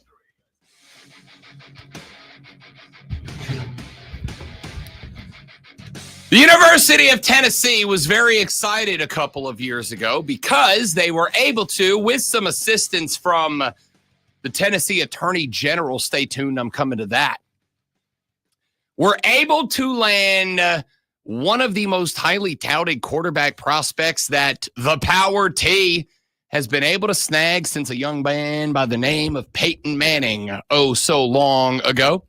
Nico Iamaleava ended up at UT. Part of the reason he did was because the University of Tennessee Attorney General a couple of years ago went in front of a federal court and made the argument that the NCAA's rule preventing athletes from negotiating their own NIL deals was unconstitutional. Went in front of a federal court judge and said players should, just like every other American, have the right to negotiate to get paid more for the usage of their name, image, and likeness. And he won that case, was told, yep, you're right. They absolutely should. Well, Nico Iamaleava ended up getting to negotiate his NIL deal with the UT Collective and came to an agreement that was set to pay him about $2 million a year in name, image, and likeness funding. Well, that was until this offseason when a couple of other guys got paid more. One of them, Carson Beck, the former quarterback at the University of Georgia, who transferred down to DU, Miami. And Miami went on the hook for $4 million of name, image, and likeness funding to Carson Beck. Well, Nico Iamaleava said, whoa, hold up now. If Carson Beck's worth $4 million a year, I think I'm definitely worth $4 million a year. And apparently put in the request with the UT NIL Collective to up his paycheck to $4 million market value in his mind. UT's Collective did not immediately jump and say, yeah, man, great, done deal, no problem. Instead, they said, I don't know about all that. To which rumors started circulating that Nico Iamaleava was considering hitting the transfer portal when it opens in 2 days. College players can't hold out, but they can threaten the portal. And apparently, Nico and his family were willing to do that. So then the story comes out that perhaps he's going to transfer, perhaps he's not, who knows. But if they want to keep him, they're going to have to scrounge up another $2 million a year to keep him.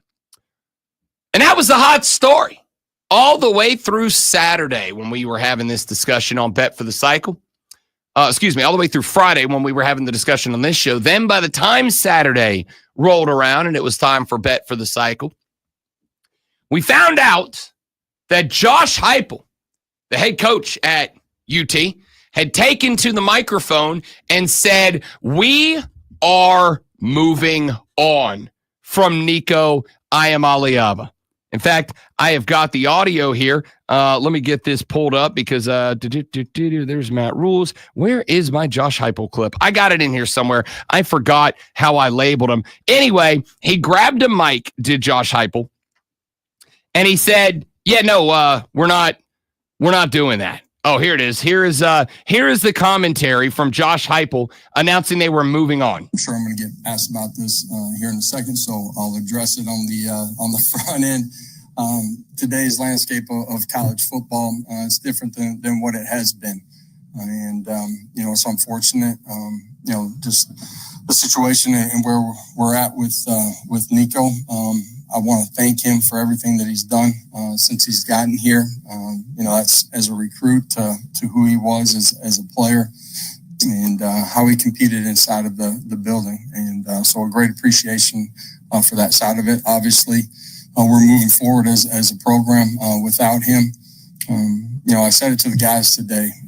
There's no one that's bigger than the power T, and that includes me. And they hear me say that a lot inside of that team room. Our coaches and staff, guys have been here over the last 4 years, have rebuilt this program, and it's built to win. And I say that as we're moving forward from today, too. This program's ready to go win next fall. And as a program, since we've been here, we've won with a lot of different QBs, done it historically in my career with a lot of different QBs. Some of those guys have been older. Some of them have been younger. But we'll have a quarterback that's ready to go win and help us compete for a championship.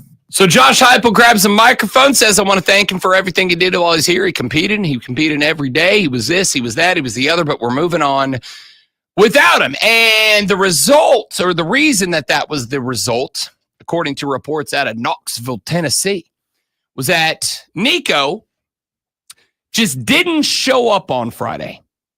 Was asking to up the NIL fund by a couple $1 million. The Tennessee Volunteers had their spring game on Saturday. They had their final practice meetings and walkthrough on Friday before they took to the field on Saturday for the spring game. And apparently, according to reports, Nico Iamaleava just didn't show up. And when he just didn't show up, apparently Josh Heupel and the coaching staff there at UT tried to find him. Call him, text him, beep him, whatever they were doing. Tried to find Nico. And according to reports, Nico was unfindable. He straight up ghosted them like a bad Tinder date. And that led to Josh Heupel coming out on Friday and saying, yeah, he don't go here no more. He's gone. And of course, the internet was just ablaze with hot takes everywhere about Nico's a bad guy, Nico's a good guy, Nico was doing this, Nico was doing that. It harkens back to the middle ground take that I have had from the beginning. These players have every right to utilize their name, image, and likeness however they see fit, just like you do, just like I do. And you have the right to sign a contract with a company, as I have done, that says I am not allowed to use my name, image, and likeness without the express consent of the people who sign my paycheck on a daily basis. If I want to go work somewhere else or take a payment from somewhere else or whatever, I've got to run it by my bosses and they've got to say yes. And just like an adult, if I do that and they go, Rob Brown, we love you, but we are not comfortable with you utilizing your name, image, and likeness as it is connected to this radio station to promote that subject, that client, that product, whatever, I get to make a decision. Do I say, I understand and abide? Or do I say, yeah, no, well, then I'm not going to work here anymore? That's my choice. It is Nico's choice. He went to Tennessee. He signed an agreement for $2 million. He asked to be paid for. Just because you ask to be paid something does not mean you are going to be paid that thing. Tennessee said it's not worth it. They made a decision on the value of Nico Iamaleava. And Nico then had a decision to make. He made the decision to ask for 4. Tennessee made the decision that he's not worth 4. So then Nico had another decision to make. And the decision he made was to not show up. The decision he made was to leave. That's his decision, and he made it. As I have said many times, with the adult opportunity to utilize name, image, and likeness to make potentially millions of dollars, comes the adult reality of handling your business. Nico decided that in order to handle the business of wanting $2 more million a year than Tennessee initially signed him up to pay, he was just going to not go to practice. He was just not going to participate. Well, I don't know about y'all, but if I just don't show up, we in the business call that a no-call, no-show. Now, those are really frowned upon. They are very frowned upon. They are, for sure. They ordinarily result in disciplinary action. And if you no-call, no-show either A, enough times, or no-call, no-show, a big deal event, disciplinary action can result in as much as a termination. You don't work here anymore. Okay? You're gone. And that's what happened here. Nico could have gone to practice on Friday. Could have participated. Could have gone to the spring game on Saturday, participated. And during all that, still gone, I'd still like $4 million a year. And the transfer portal opens on the 16th. And if I don't have $4 million, I'm hitting the portal. And Tennessee could have made the decision of, well, you know, the kid's showing up. He's working hard. He's got us as high of a preseason ranking as we've seen in a long time. Maybe he's worth that extra $2 million a year. Or Tennessee might have gone, sorry, buddy, you're not worth the extra $2 million a year. We don't feel like you are bringing us $4 million worth of benefit this year. So do what you got to do. And Nico now also has to live with the fact that whether he's right or wrong, when he goes in the transfer portal in 2 days, there will likely be a school that says, yeah, well, we're going to scrounge up $4 million for you. Again, you just found it for Carson Beck. Somebody might find $4 million for Nico Iamaleava. But there also might be the reality here that Nico goes in the portal and a bunch of schools that might have been interested had he handled it the right way. Bunch of those schools might have looked at Nico and they might say, I can't trust that guy. I can't trust that guy. If that guy doesn't get what that guy wants, he just doesn't show up. And while I am all for players being able to get the bag, remember, I'm going to play you coming up here in just a little while, a little commentary from Matt Rhule, the head coach of the Nebraska Cornhuskers. I'm listening to Matt Rhule give his thoughts on the portal. Gave a great little diatribe, actually. I thought it was really good. It's not even like I'm not even like mocking him. Great diatribe. And even he points out, hey, I was at Temple. Gave me my first job, gave me my chance. And do you know what happened? I was there for a while, and then Baylor called and said, we have a lot more money. So I left and went to Baylor. And I was at Baylor, and I helped them push up the ranks a little bit. And they were paying me good money, more than Temple. And then you know what happened? The Carolina Panthers called, and they offered me more money. So I left and I went there. And then I went there, and, well, I stank. So I left there, and I went back to Nebraska. And here I am. The point here is, just like everybody else, Nico Iamaleava had the right to ask for more money. Tennessee had the right to tell him no. And then Nico, just like us, got to handle his business however he saw fit. And how he saw fit was to just not show up. And like most places, if you just don't show up, you're probably going to get canned. So Josh Heupel said, yep, nope, that ain't it for me, boss. I don't care how good you are. How good you are does not offset the problem that you have become. Now, there's a bunch of other reports out there that have to be talked about and confirmed, right? There's a report that the seniors on the team, and again, unconfirmed, but this was put out by a couple of beat reporters in Knoxville, Tennessee. It was rumored that after Nico Iamaleava did not show up on Friday for the final practices and walkthroughs and all that, that a group of seniors approached Josh Heupel and said, we don't want him here anymore. He very clearly is not a member of this team. He very clearly is not one of us, one of us, one of us. And if he's not committed like we are committed to this team, we do not want to play with him. I don't know if that's true or not. I kind of hope it is. Because if it is, it means the practice is policing itself. You know why the NHL is very rarely a league that has problems with players getting too far out of line? Because it polices itself. If you go above and beyond, if you do too much, you're going to find yourself getting absolutely hounded by the goons and get wrecked into the boards a bunch of times. This would be players policing themselves a little bit. And I think that's good. Nico had the right to ask for more money. Tennessee had the right to tell him, no, you're not worth it. Nico had the right to handle it however he wanted. This isn't college football coming apart at the seams. This isn't college football blowing itself up. It is college football behaving just like everything else in the real world. But is it the beginning of a trend? I don't know. He got his ass kicked off the team.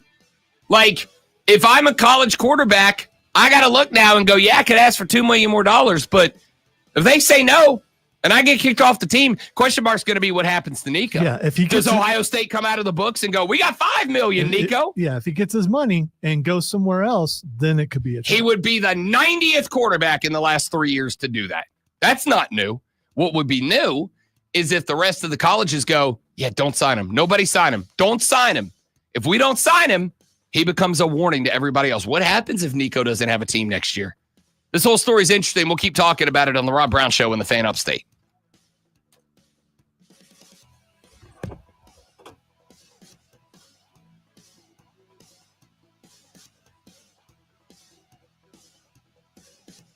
That's what's up.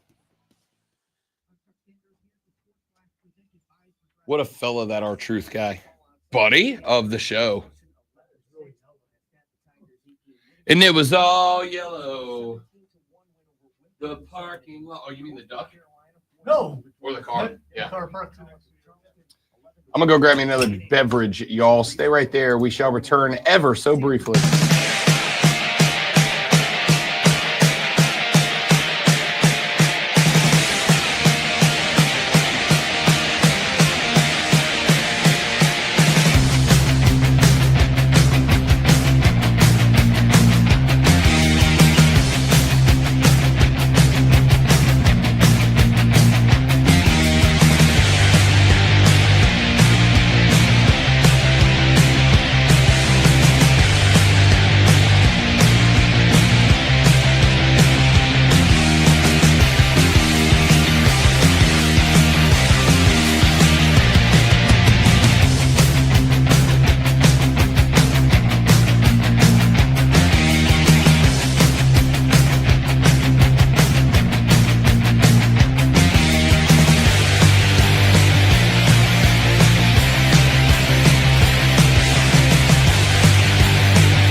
It's Rob Brown. I hope you're enjoying the show. If you're not, I don't know why you're here, but I am glad that you are. Hey, do us a favor. Whether you're enjoying it or not, would you mind sharing us around your social media, please? And thank you, Twitter, X, whatever you call it. I don't care. Instagram, Facebook, TikTok, it doesn't matter to me. Help us get the good word out. We're trying to get famous and rich, and we can't do it without your help. So, The Rob Brown Show is on all social media, or share the YouTube channel, the Facebook page, wherever you're watching this, and we'd appreciate it very much. Now, let's get back to the show. Stick around.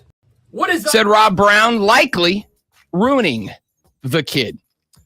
Listen, the kid got plus $2 million in the bank. The kid had every opportunity to recognize, okay, maybe 2 million is what I'm going to get, or to roll the dice and end up somewhere else where they would give him 4. Again, Carson Beck is getting $4 million. If I gave you the choice right now, who do you want QB in the squad next year, Carson Beck or Nico Iamaleava? The answer is Nico. How is this a kid? I'm sure he has an agent and he's being advised. He's a young entrepreneur who made a bad business decision so far. It may end up paying off for him. I was going to say in the next few weeks. It is not just possible. I would argue it is probable. It's kind of like every time an NFL player does something that all of us go, well, that's gross and or bad. What happens? The team terminates the contract and they go, that type of behavior is not representative of us or our franchise. And they drift in the wind for a couple of months, and then another NFL team signs them and says, we believe in second chances. We believe in opportunities. And this individual understands the mistakes that they made and have taken the necessary steps to better themselves. And since we believe in second chances, we are going to give this person an opportunity to prove themselves with our franchise.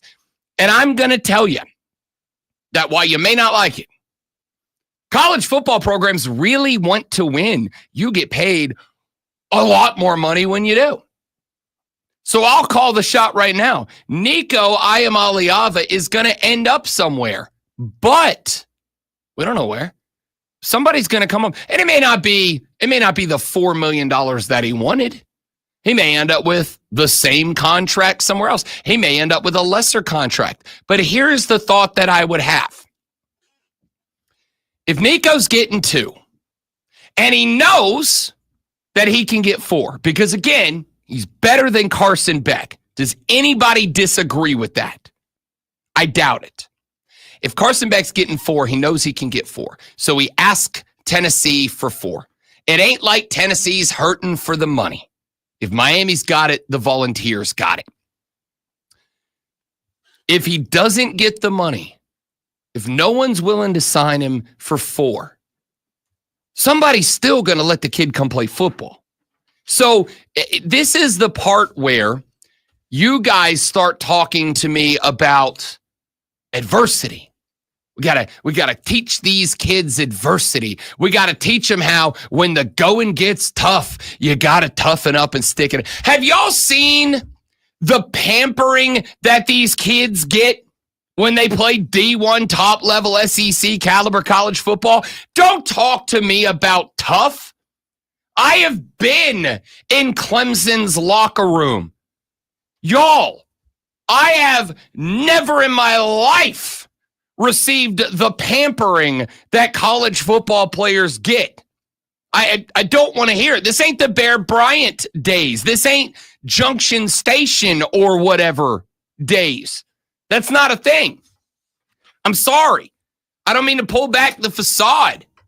But the reality is, these kids are taken care of. What do you want me to say? We got to stick out your commitment. He did. Scholarships are 1-year commitments. He played last year. He filled out his commitment.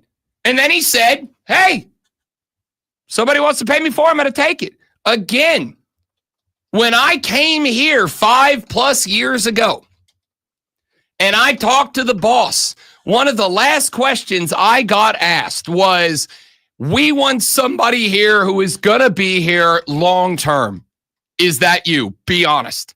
And my response was, I will be here until somebody offers me a job that when I put that offer on the table in front of you, you say, congratulations, visit us often, come back and see us, call us when you're back in town for a vacation. Like, that's when I'll leave, right? Because I'm not going to say, no, I'm sticking this out forever. I'm not. I mean, again, if this ends up being the greatest job ever and I never get that offer, I love it here. Why do you think I'm out there busting my ass on the ice at the Swamp Rabbits games? Why do you think I'm standing on a podium at every Greenville Triumph game playing the drum up front of the supporter section? Why do you think that I'm at every Thirsty Thursday for the Greenville Drive? Why do you think I go to Furman games and Wofford games? And yeah, because I love it here. That's not for my health. That's just because I love it here. But at the same time, I'm not going to be a liar. If somebody calls me and they go, Rob Brown, what do you feel about $250,000 to come to your show here? I got to go for the betterment of my family and everybody else. If I got a chance to make a bag, I got to go. That's not a secret. That's how everybody works. So that's what this guy's doing. The whole concept of, we got to teach these kids, like, when the going gets tough, the tough kid, like, okay, whatever. Nice platitude, bro. But you're not the one with the potential of $2 million a year on the line. I got to tell you, I know a lot. My favorite example, I actually used this on the show on Saturday. I cannot stand the Live Tour. I don't like that it exists. I don't like the damage it's done to golf. I don't like the fact that it has stolen some of the biggest names in the game. I don't like the people who run it. I don't like the people who organize it. Y'all, Greg Norman was one of my sports heroes growing up. And now I can't stand the guy. It's heartbreaking, honestly. But here's the other reality. And I've said it before and I'll say it again. If the Live Tour calls me tomorrow and says, Rob Brown, how you feel about $1 million a year to be our lead play-by-play guy? Bye. I got to go. That's money that would take care of me and my wife and pay for my nephew's college down the road, which I would love to be able to help my mom and never have to pay another bill in her life. Little brother's law school loans are paid off in a heartbeat. I am gone, y'all. Can't stand it. I'm gone. The number one thing I've given you for years, my ultimate goal in life, I've made no secret about this. My ultimate goal in life is to be the play-by-play broadcaster for an NFL team. I'm a Saints fan. I have a fleur-de-lis tattooed on my back. I cannot stand the Atlanta Falcons. I think they're gross. I don't like their fans, all right? If tomorrow Arthur Blank called me and said, Rob Brown, how you feel about $1 million a year to be the play-by-play voice of the Atlanta Falcons? Rise up, Dirty Birds. Rise up. I'm all in. Let me go hang out with Samuel L. Jackson. I'm all in. Because that's generational wealth. It's very easy to sit here and express all these platitudes about being tough and sticking it out. And all. It's all well and good. Till somebody comes to call them with that big fat contract with your name on the back of it. Till somebody calls up and says, would you like us to add a couple of zeros to the back end of your bank account number? Now, all of a sudden, it ain't about all these life lessons anymore, is it? Y'all got no problem when your coaches are signing $6, $7, $8, $9, $10 million contracts that seem to go up every single year. Every year, we add another couple of decimal points to a coach's contract. Nobody ever calls and goes, wait. Hang on now, Rob. Hang on. These coaches, they get cars for free. They get plane rides for free. They get given freaking mansions for free. They got businesses in the area falling all over themselves to get them to put their faces up on a billboard. And it's just never enough. We never talk about the adversity there. We never talk. But for some reason, when these college kids have an opportunity like this, now, let's be clear. Nico might have screwed Nico. If the rest of the college football landscape looks at this and they go, you know what, if we sign this kid Forget Nico. If we sign this kid, we create a world where every college player that has a good season holds us up for more money. And we're not going to do that. And perhaps Nico Iamaleava doesn't have a place to play football next year. Or perhaps he goes from making $2 million a year in NIL to making no money in NIL. Perhaps. Or perhaps somebody does give him the 4. Perhaps somebody does give him the 4. And perhaps he goes on and he wins a Heisman Trophy. And he wins a national championship, and he takes a team to the playoff 2 years in a row, and he this, and he this, and he this, and he wins a Maxwell Award and a Davey O'Brien, and he wins all these trophies. And Tennessee looks and they go, damn, we could have had all that for $2 more million. We could have had all that for $2 million, and we gave that up. We decided he wasn't worth it. We decided that $2 million, and this man went on and won a Heisman and got him to the playoffs and won a Natty and a this and a that award. And all of a sudden, hell, maybe $2 million looked like the value. We did this with a couple of years ago. We talked about it with, or actually maybe just like a year ago, Robert Griffin III at Baylor. Somebody at Baylor did the analysis. And they found out that Robert Griffin III, based on just the conversations about RG3 when he was at Baylor, brought something to the tune of like $190 million of exposure and income to Baylor. They were selling out the stadium in a way nobody's ever done before. They were getting national television broadcasts in a way Baylor had never gotten done before. Baylor made tens of millions of dollars off of Robert Griffin III. Do you think for a second that Robert Griffin III wasn't worth $4 million to Baylor? Are you kidding me? He was worth hundreds of times that. I won't say hundreds. He was worth dozens of times that. If Nico Iamaleava did for Tennessee, Peyton Manning. You remember how many of y'all were around when Peyton Manning was at Tennessee? I was a child, but I was around. Tennessee hasn't had that much exposure since Peyton Manning. Quick question, sincere question. Was Peyton Manning worth $4 million a year to the University of Tennessee? Even though we never won a national championship. Even though we can never beat the Florida Gators.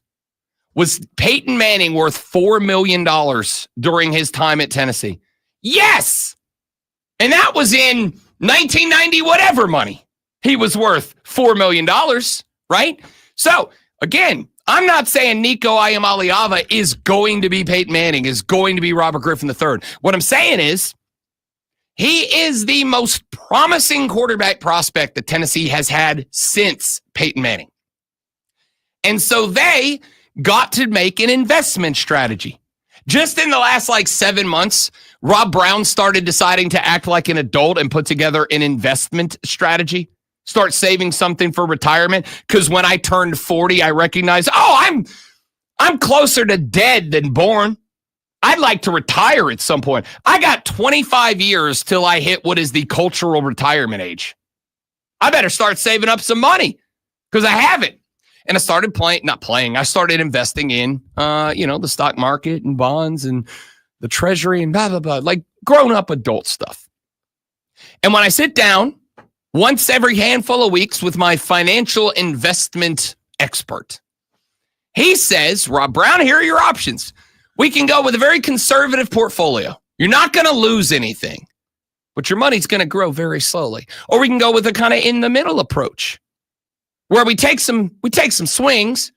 You may lose some, but you'll probably make a little bit more. Or we can go with the highly aggressive strategy where we put your money in very volatile stuff that could, on any given day, fall out and you're out of money. Or you just hit on that one company that goes to the moon and you retire at 65 because all your money just exponentially grew. And I have to decide every month when I put my next little bit of change into my investment account, which one of those strategies I want to put it towards. I got to take a swing. And there's a chance my swing works out. And at 65, I'm doing this because I love to do it, not because it's my job anymore, but because I just enjoy doing it. There's also the chance at 65 that I'm telling my boss, please don't fire me. Let me die on the air, because if you fire me, I have to go live in a cardboard box. And I don't want to do that because I got no money, because I invested it poorly, because I took a swing and it missed. Tennessee had the option. They could take a swing with Nico Iamaleava, give him the 4, and maybe he goes to the moon, wins a Heisman, goes to a playoff game, wins a national championship, and he's worth dozens of times more than $4 million a year. Or they take a swing at Nico Iamaleava, and it doesn't work out. And they go, well, $4 million down the tube. But the choice they made was to not invest in Nico Iamaleava. And Nico took a risk too. Let's be clear. It's a two-sided coin here.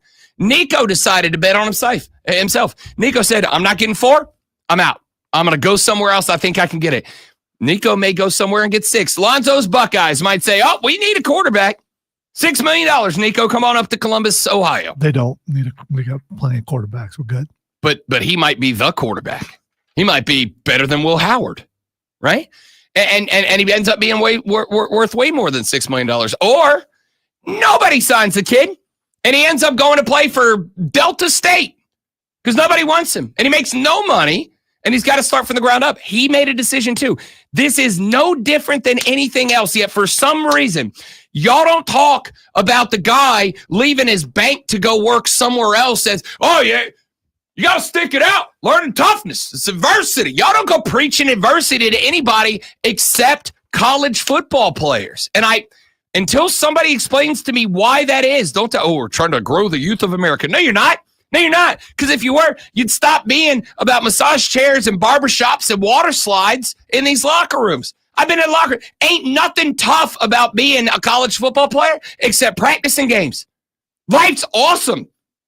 I've eaten their food. It's better than what I make at home, and your boy can cook. Like, stop. Just stop with the platitudes. He made a choice. He'll either be rewarded or pay for it. Tennessee made a choice. They'll either be rewarded or they'll pay for it. Just like everyone and every other company everywhere. You make a choice and it'll either work or it won't, and you deal with the outcome. Why is this different? Oh, I want to be tough. No, you don't. You just want it done your way. That's it. Stop with the platitudes. I'm begging you. You know what else I'm begging? For Lonzo to nail this sports flash. You know, the last time you asked people to stop doing stuff, you got a whole lot of it. So prepare for a lot of platitudes. Yesterday, Rory McIlroy claimed the green jacket, winning the 2025 Masters Golf Tournament in a playoff over Justin Rose. McIlroy had a 5-footer for the win on 18, but pulled it just left.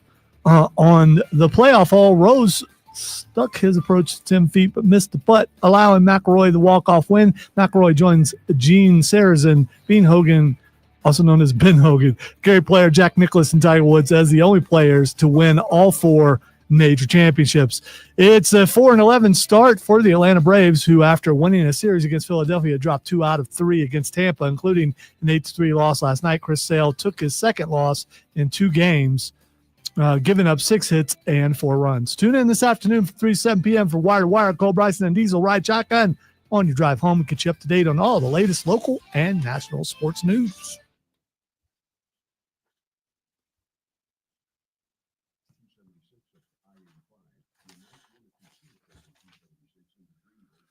Bean Hogan.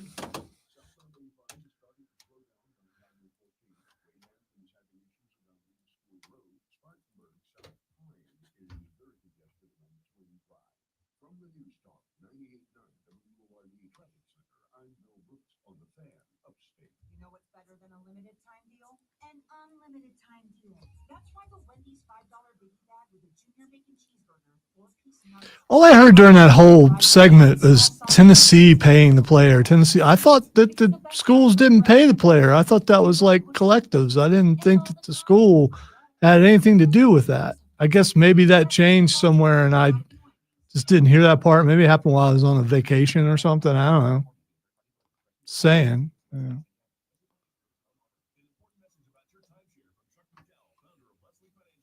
If you receive an unsolicited phone call or mail piece to discuss selling, renting, or especially canceling your time timeshare. Don't fall for it. Contact your timeshare resort or Wesley Financial Group for assistance, and I'll send you our timeshare exit information kit free with the straight facts about timeshare cancellation. Call 800-858-1199. That's 800-858-1199. Sometimes it feels like the world is moving at hyperspeed and you can't keep up with one thing with another. Don't forget to meet him at yoga class and dinner reservation. But then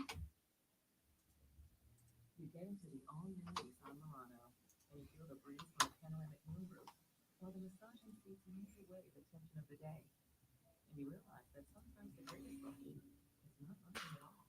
Shop the all-new Murano at nissanusa.com. All right, who can work in globalist platitudes into the next hour?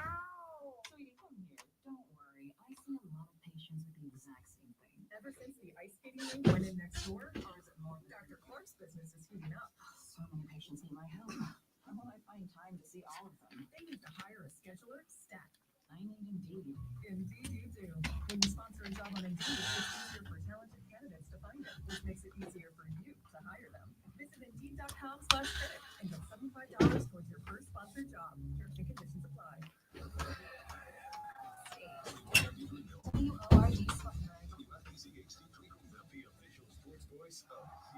Buddy.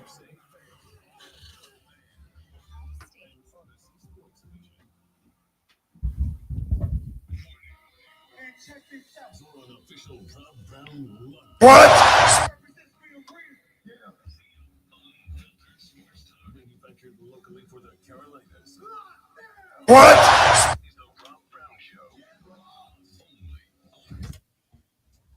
I'm a winner. I know how to win.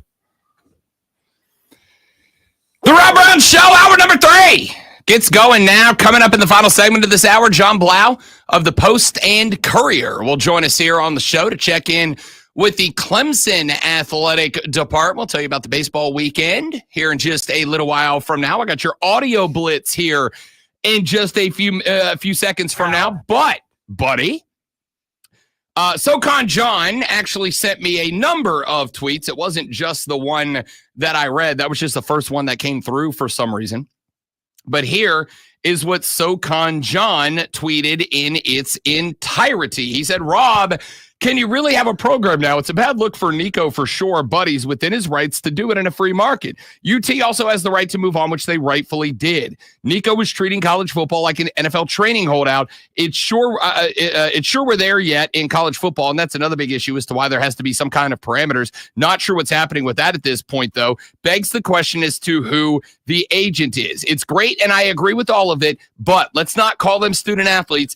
This is pro sports when you're making millions. This isn't stipend money. This is the real world beyond college, and you can ruin your career if you aren't getting good advice. And I will say this. There is one thing that I would love to see happen. I would love to see the college football game, the college sports game, have some setup where agents have to be licensed. And they have to get continual education, and they have to have this and that and the other.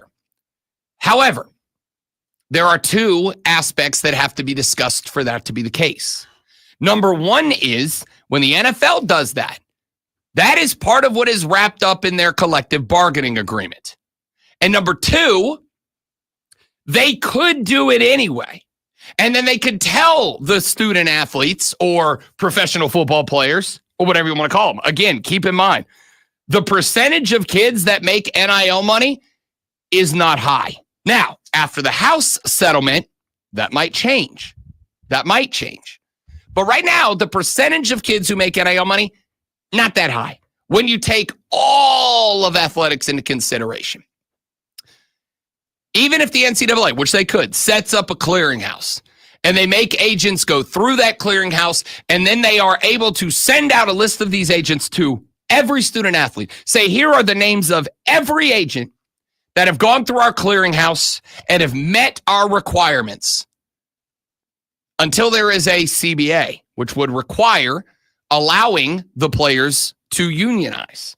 Until there is a CBA that does not obligate the kids to sign. However, the other aspect of this is the fact that for as long as college sports have been a thing, there have been helicopter parents. There have been parents who have made decisions about their kids, for their kids, with their kids. And in as many years as I've been doing this, which in the fall, because I'm ancient, will be 18 years in the fall doing this job. The number of calls that I have received from people going, there should be a ban on parents getting involved, because how are the parents any more intelligent in terms of signing scholarships and signing offers and doing this and doing that? How are they any better at this than the kids? Right? I mean, sure, if your dad was a college football player, maybe he's got some wisdom, right? But if you're a first generation college football player, nobody in your family played college football, just because your dad is your dad, your mom is your mom, that doesn't make them any more intelligent in this one aspect of life than the kid is, right? Yet, nobody has ever had the spot of, I don't think parents should be allowed to be involved in this. Of course, that would be silly, right? That would be a silly thing. With adult opportunity comes adult consequences. That's been my war cry from the beginning of all of this. With adult opportunity comes adult consequence. You have the opportunity, like Nico Iamaleava. You have the opportunity to go out there and earn NIL money. And you have the opportunity to seek more NIL money. But with the opportunity to go out there and earn and to seek more NIL money comes all of the consequences of doing so. You go seek more, and perhaps the team goes, oh, you're ungrateful here. You don't like being here. You're looking for somewhere else to get some more money, huh? Well, guess what, pal? You can pack your stuff and you can get out. And you're out, just like that. Because while Nico's going in the portal, Tennessee could have just terminated his scholarship. You don't go to this school anymore, man. We don't want you here. And then what, right? I remember back in the day, one of the biggest conversations ongoing years ago was a conversation about gray shirting, because Nick Saban was gray shirting players at Alabama. Effectively, he was telling kids, I need a scholarship and you're not going to play. So thanks for coming out. You got to go. And nobody really seemed to have a problem with that. It was all good back during the gray shirt era, back when college coaches could basically take a kid who was a scholarship kid, but he was never going to play, and go, yeah, I need that scholarship for somebody who can help the team, and you can't, so you got to go. And I can harken back. And I was on a station that exclusively covered college football when that was the peak conversation. I got to tell you, the percentage of phone calls I got from people that had an issue with gray shirting was minimal. But all of a sudden, it's the players who had the opportunity to gray shirt the program, and now all of a sudden, it's a big problem now. Well, I don't feel that way. Let's see. Corn Chip texts the show. He said money talks. Yeah. Does it not for all of us? The number of y'all who are going to get up this morning and you were going to put on your pants and you're going to put on your shirt and you're going to get in your vehicle and you're going to go to work. Quick question. How many of you are doing it for free? I love my job. I don't make any secret about it. I adore my job.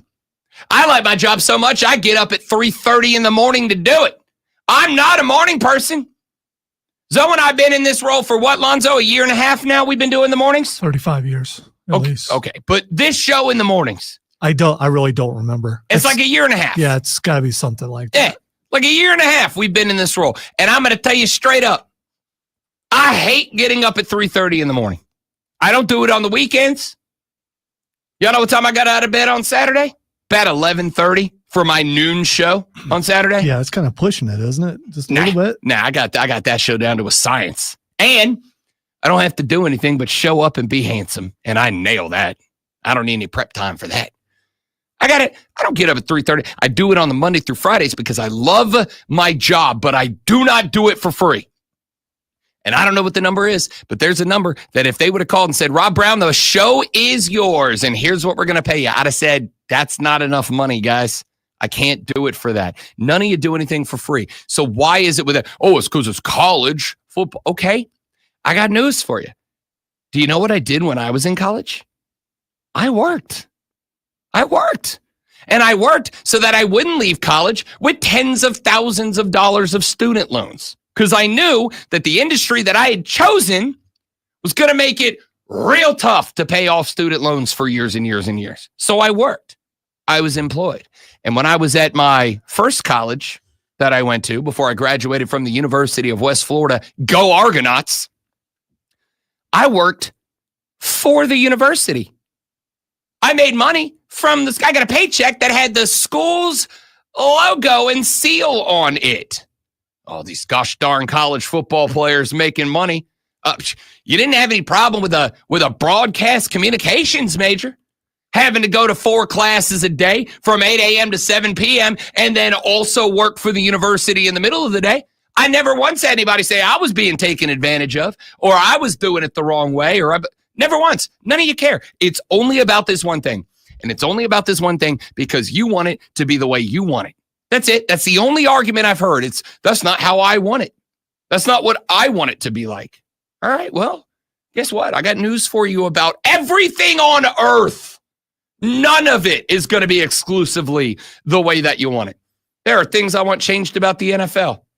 I ain't got my way so far. Probably not going to. So I don't know what to say. Spartanburg J text the show said, good Monday morning, fellas. Dabo tried to warn them about Nico 3 years ago, but no one wanted to listen. Look, Dabo wants to run the program the way Dabo wants to run the program. And Dabo does not really encourage the NIL activities. Let me play a clip real quick. This is Arch Manning. You know Arch Manning, Peyton's nephew. You know, the next Manning in line in the heir to the throne in the Manning dynasty. Arch got asked at Texas after Texas' spring game, hey man. Apparently football has more than one royal family. That was WrestleMania week. Forgot about that till right now. Arch got asked, you had to sit. You sat again last year behind Quinn. There's NIL money out there. Teams would have probably clamored to pay you a bunch of millions of dollars a year, but you stayed at Texas. It was tough. I mean, it's tough in this age, but I hope it pays off. Like I said, there's nowhere else I want to be. I want to be at Texas. I got friends here. Love this place, so I want to be the quarterback of the University of Texas. So sometimes it's worth the wait. He's just been so good to me over the years. It's probably pretty annoying having me as the backup, just with all the media stuff, but he handled it like a champ, and he was so good to me along the way. That's been tough. I think I have good people to lean on for that type of stuff. But like I said, I can't quit doing normal things. I'm going to go eat dinner with my buddies and be a normal college kid. Here's a fun fact. There's a lot of kids just like Arch Manning. A lot of kids just like that. Kids that go, I wanted to be a Longhorn. And if I needed to sit for a year behind Quinn Ewers to do it, then I'll do it. It ain't about the millions of dollars. Now, in fairness, we all know Arch is going to the NFL. So the impetus on Arch Manning to make millions in the NIL and the college ranks isn't really there. But let's call it a buck.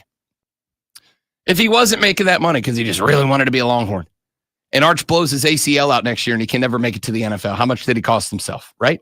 The point here is, if you want to take the Dabo approach, then recruit a bunch of Arch Mannings. And if you want to take the Heupel approach, then recruit a bunch of Nico Iamaleavas. And if you take the Dabo approach, maybe you can build a real good football team out of guys that just go, I just wanted to be a Clemson Tiger. That's all I wanted. I just wanted to wear the tiger paw on the side of the orange lid and be Los Tigres for life. And if you take the Tennessee route, you might go out there and put together the best assembly of raw athletic talent the college football universe has ever seen. But you take the risk that you might get Nico Iamaleava. And there is no right or wrong way. Go Yes, Dabo called the shot that eventually there were going to be some big name college football players that were going to be effectively paid to go somewhere else. But again, let's keep in mind, as far as we know, Nico Iamaleava doesn't have an offer to go somewhere else for $4 million. As far as we know, I'm not saying that's impossible. I'm saying you can't say that it is true. As far as we know, Nico Iamaleava is just betting that somebody out there is going to give him $2+ million, closer to $4 million, to come play football. And he's got to take that shot, right?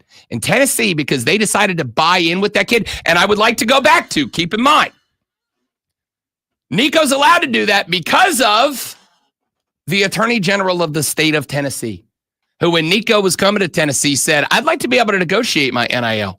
And the NCAA said, no, can't do that. Can't do that. Can't negotiate your NIL. You can get what you can get. You get what they give you, but you can't negotiate it. And the Attorney General of Tennessee, in order to get Nico Iamaleava to Tennessee, went in front of a judge and said, hey, wait. NIL is separate from college football.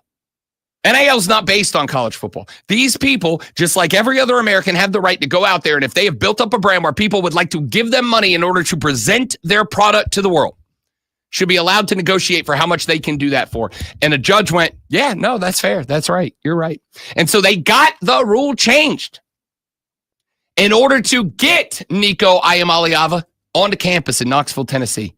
And it was that exact same rule that Nico took advantage of that ended up costing them the relationship with Nico Iamaleava. Same thing. Tennessee's Attorney General made the argument that a judge changed the NCAA's policy into what was created that allows Nico to leave. Now, there's more to this story. And again, I don't know, because if you're Tennessee, you're doing damage control right now. You are, if you were Tennessee, trying to make it look like Nico Iamaleava was the sole decision maker in this whole process, right? And so there are stories coming out that the seniors on the team went to Josh Heupel, and the seniors on the team were like, we want this guy gone. We don't want him here. He's not part of the team. He don't want to be one of us. We don't want him to be one of us. He got to go. And that's what triggered it. There's another story going around right now that the NIL Collective had a real problem working with Nico Iamaleava. Part of the NIL Collective deal was that Nico was going to come to fan meet and greets and booster meet and greets, and he was going to sign autographs and take pictures and shake hands and kiss babies. And the story, I have no confirmation on this yet. The story is that Nico was just ghosting the collective. He was more than happy to cash that check, brother, but was not showing up for the obligations that came along with getting paid $2 million. Work for me, brother. Exactly. And so the collective had the right to go to Josh Heupel and go, hey, coach, we can't tell you what to do. What we can tell you is the kid is frustrating to work with because he's not showing up to his events. He's not honoring the obligations that we created when we said we'd pay him $2 million a year, but he had to sign autographs and take pictures and come to booster meetings and blah, blah, blah, blah, blah. He's not doing any of that. And so when you combined all those things together, according to the reports, that is what Josh Heupel utilized to make the decision to separate from Nico Iamaleava. And this is all run via collective, keep in mind. This is not something else. This is via the collective. But if the collective is getting screwed, sure, they can put it out there that this kid's not meeting the obligations, and then the coach can go, wait a minute. You're going to get that canceled. You're making us look bad. The team doesn't want you here. You don't want to be here because you're skipping out on practices. Nico Iamaleava is a cautionary tale for universities. However, that doesn't mean that there won't be another university that looks at Nico in the transfer portal and goes, yeah, that kid can bring us $10 million worth of exposure, so a $4 million check is worth it, and gives them that money to get him to come there and get him that free exposure. Which, by the way, if he's on a team, is he not getting primetime TV in week 1? All right, Audio Blitz next on the Rob Brown Show in the Fan Upstate.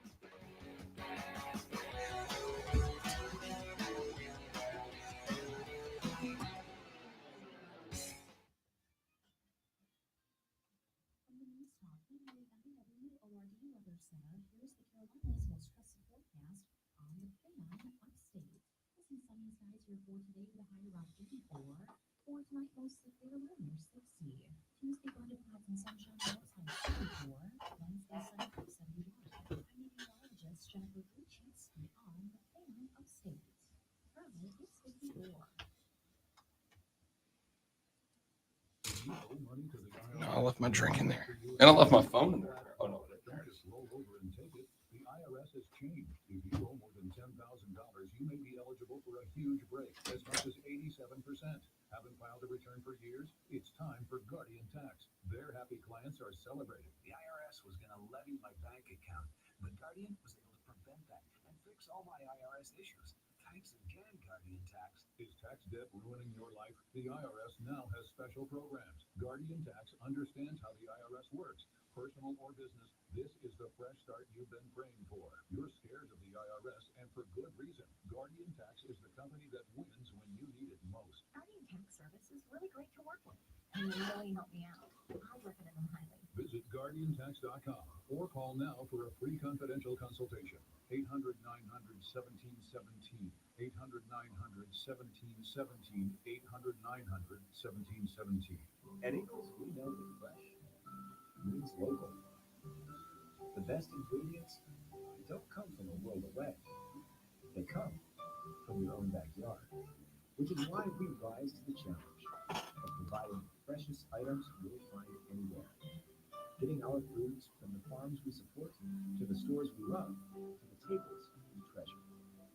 Ingles, we're with you every step of the way. Hey, it's Charlie James. You know, living with chronic joint pain is like trying to get comfortable on a cactus sofa. Nothing feels good. And forget trying to do the things you enjoy this spring, golf, hiking, tennis. You're just trying to get by. I want you to know something. The medical pros at QC Kinetics right here in Greenville are on the case and focused to finally get you the relief you need. They've already treated tens of thousands of patients around the country with regenerative treatments that help calm that debilitating joint pain in your knees, hips, shoulders, and back. With QC Kinetics, the science is solid.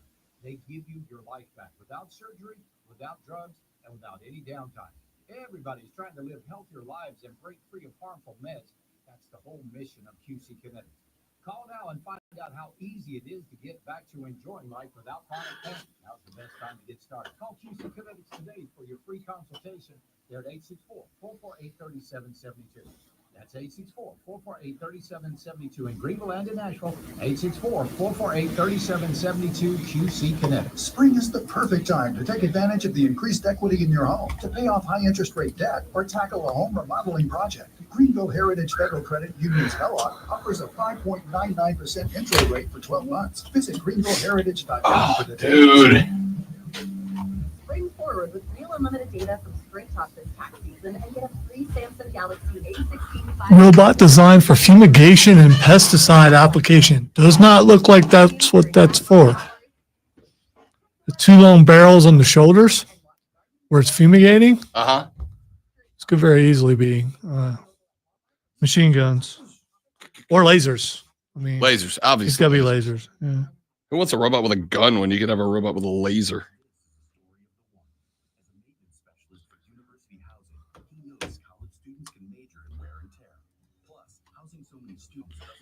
Damn. Sometimes you need ballistic to get to, certain kinds of shielding. So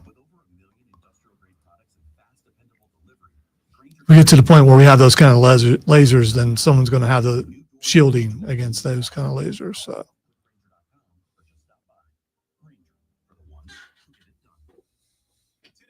Expect sunny skies with a high of 84. Weather brought to you by Robert Half. Our recruiters' expertise and award-winning AI will find you the skilled candidates you want. At Robert Half, we know talent. Visit roberthalf.com/talent today. Sponsored by Progressive Insurance. And now a Progressive ad brought to you by Progressive Insurance. Drivers who switch to Progressive could save big with Progressive. This has been a Progressive ad from Progressive. See if you can save at 1-800-PROGRESSIVE or progressive.com. Can't wait to hear what's next on Wire to Wire with Cole and Diesel. Tell me what's coming up. With the career Grand Slam on the line, could Rory hold it together and avoid his all-too-common meltdown? Could the team of the country, Clemson baseball Tigers, continue their dominance? How can golf make the PGA US Open Championship major event just like the Masters?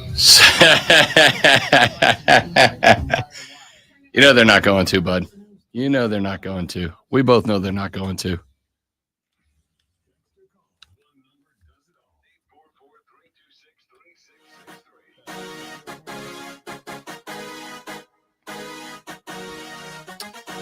The Rob Brown Show back on your radio, the Fan Upstate. About 20 minutes from now, John Blau of the Post and Courier will join us. We'll check in on the Clemson baseball program, where they've been the last couple of weekends. But now that we have gotten thoroughly through the Nico Iamaleava conversation, let's get the audio blitz going. Some of the best audio we've picked up since the last time we did the audio blitz, which was, of course, last week. The Golden State Warriors have made the NBA postseason, but it is via the NBA play-in tournament, meaning the Golden State Warriors will have to win their opening round game as the 7 seed, or if they lose that game, will then have to defeat the winner of the 9-10 play-in tournament game in order to lock in the final seed in the playoffs. What went wrong for Golden State? Well, a lot. They were banged up throughout the season. There was a lot of drama. The team's aged quite a bit over the past couple of years. And there's been some frustration with a young man named Buddy Hield. Buddy's a young player, one of the few young players on that roster. Buddy Hield was struggling down the stretch to the point that on at least one occasion, Steph Curry was out there like, hey, man, get it together. Well, in a game last Thursday, Buddy Hield got the ball in the corner. And as he set up to look at his next offensive move, back at the top of the key was a young man by the name of Steph Curry. You may have heard of this guy. He's been relatively popular in the basketball circles for some time. Buddy Hield looked at Steph Curry and then put his head down and went to the rack. Ended up missing the bunny and turned the ball over. So Steve Kerr called a timeout and called Buddy Hield over to the sideline. Buddy, that's Steph Curry. Buddy Hield. I want you guys to meet each other. Say hello to Steph. He's the greatest shooter in the history of the world. Wide open. I love you, buddy. I love you. Buddy. Steve Kerr said, Buddy Hield, meet Steph Curry. Steph, meet Buddy. Steph Curry is the greatest shooter in the history of basketball. I want you to meet this guy. And Buddy's like, yeah, I had a lane to the basket. And you can hear, hey, you may not be able to hear it there, but when you watch the clip and you watch Steve Kerr talking to Buddy Hield, you can see the unbridled frustration in the face of Steve Kerr, who's going, give it to Steph. So that's why he's here. So what he's saying is, hey, I know you're on this team, but you're just not good enough to take that shot. No, what he's saying is Steph Curry is the greatest shooter in the history of basketball. And if it's you shooting a contested mid-range or Steph shooting a wide open three, I want Steph Curry shooting the wide open three every time. And that's the right call. That's without a doubt the right call. I would ask, am I just here to throw the ball to him? I mean, yes, because I could do that if that's what you want. Yes. I mean, Steve Kerr is such a smart aleck. No, he's right. He's annoying. If he's Steph been annoying Curry's forever. Open for three, I want him taking an unguarded three more than I want any other player in the NBA taking any other shot. He just said, know your role. That's what he said. Yes. And what's your role? Oh, to pass it to Steph Curry. Yes. Welcome to real All right. life. That's exactly what I just said. Yeah, I know, Just but say you're it in a saying different it way. like it's a bad thing. Like Buddy Hield should be ashamed. No, you're the glue guy. You're the guy whose job is to set up the superstar. That's how the world works. Sometimes there's somebody better than you, and your only job is to be there to make them better. It stinks. And if Steph misses, they can say, well, why didn't Buddy Hield take that shot? I mean, he takes a high percentage of shots right there all the time. Why would he pass it? Has he lost his confidence? Because he's the greatest shooter in the history of the game. Why is he here? If he can't take that shot, maybe they need to find someone who's willing, who has enough guts to take that shot. No. Either way, it can be turned either way. It's done all the time. No. Yeah, it absolutely is. If Steph Curry's open for the three, you give it to Steph Curry. I don't care if you're LeBron James. That was how they did it in the Olympics when Steph Curry was on the Olympic team. If LeBron had the ball in a drive for a mid-range jumper and Steph was open, LeBron gave it to Steph Curry.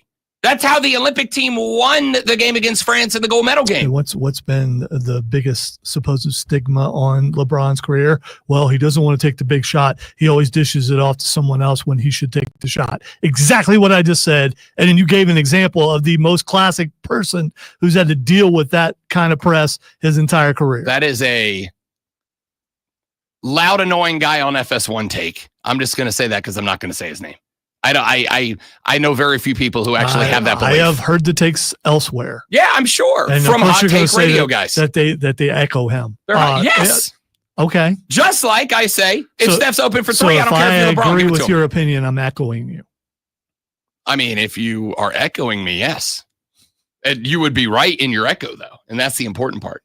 Chuck Barkley. Yeah, you know what? I'm just going to play it. Chuck's the best. 26 years ago, Chuck, you entered a vaunted club. 20,000 points, 10,000 rebounds, 4,000 assists. At that time, the only other members in the club, Wilt and Kareem. Hey, Shaq, you know what they did for him in his last game? Well, I hurt myself, and I came back for one game because I wanted to get one rebound and one assist. And man, I didn't realize how high that rim was to that night.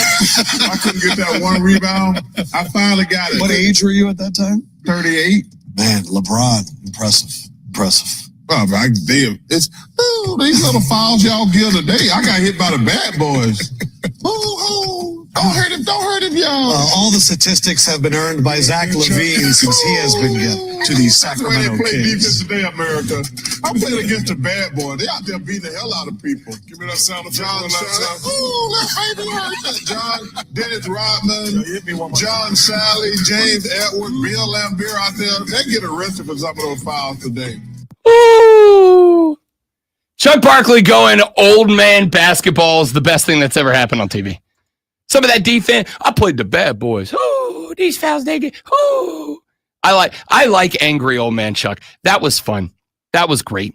Hey, speaking of Inside the NBA on TNT, as the NBA playoffs are getting underway, the NBA on TNT, as it is currently known, is coming to its end. Well, somebody captured some audio from our boy Ernie, who got an opportunity on the last night of the NBA's regular season to assemble the entire crew that has put on for years the NBA on TNT and send them a message. They think NBA on TNT.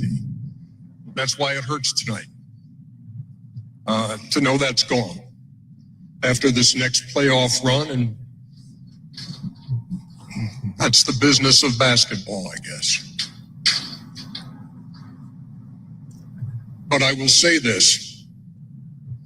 No time for bitterness. It is time for appreciation. It's time for gratitude. And it has been my pleasure to be one of your co-workers, one of your teammates, and a part of this family. Love you. Ernie's the best. That show's the best. Wow, way to bring the room down. Man, it stings to know that show's going away. It really does. And again, they'll try to replicate it elsewhere, but I was listening to that and I'm like, that stings. That show is so good. Hired by ESPN. They're moving over, but like, I don't think you're replicating that magic. Now, I will say, I think the best thing that happened to the NBA on TNT might be the fact that McAfee show has been doing so well, because like maybe they do just say, hey, go do your thing. Like, we don't want to change anything. We want it to be the same show. We want Shaq busting Chuck busting Ernie busting Kenny. Like, we want it to be fun. We want it to be the same thing. And maybe it ends up being the same thing, but it's not going to be the same thing, right? Like, that show was such a massive part of the run of success that not having it on TNT and before games, in game, following games, etc. And now the fact that if you want to be able to watch every single NBA game, just like the NFL, you're going to have 9 different subscription services to do it. I got to tell you, like, I understand it's all about the quest for the buck. Daddy's no clown. But I can't imagine the NBA is not hurting himself. It's already hurt itself by the style of play, which, again, I don't think is bad. But it doesn't matter what I think. It matters what the public thinks, and the public thinks it's bad. With the style of play and now the fact that if you want to be able to watch every game, you got to have Amazon, you got to have Prime, you got to have HBO, you got to have Hulu, you got to have ESPN, you got to have ABC, you got to have NBC, you got to have you got to have everything. You got 9 different subscriptions to watch every NBA game, and you're taking away the inside the NBA on TNT. That's a tough spot. We'll see what the NBA decides to do. Jumble out with the Post and Courier when we come back on the Rob Brown Show in the Fan Upstate.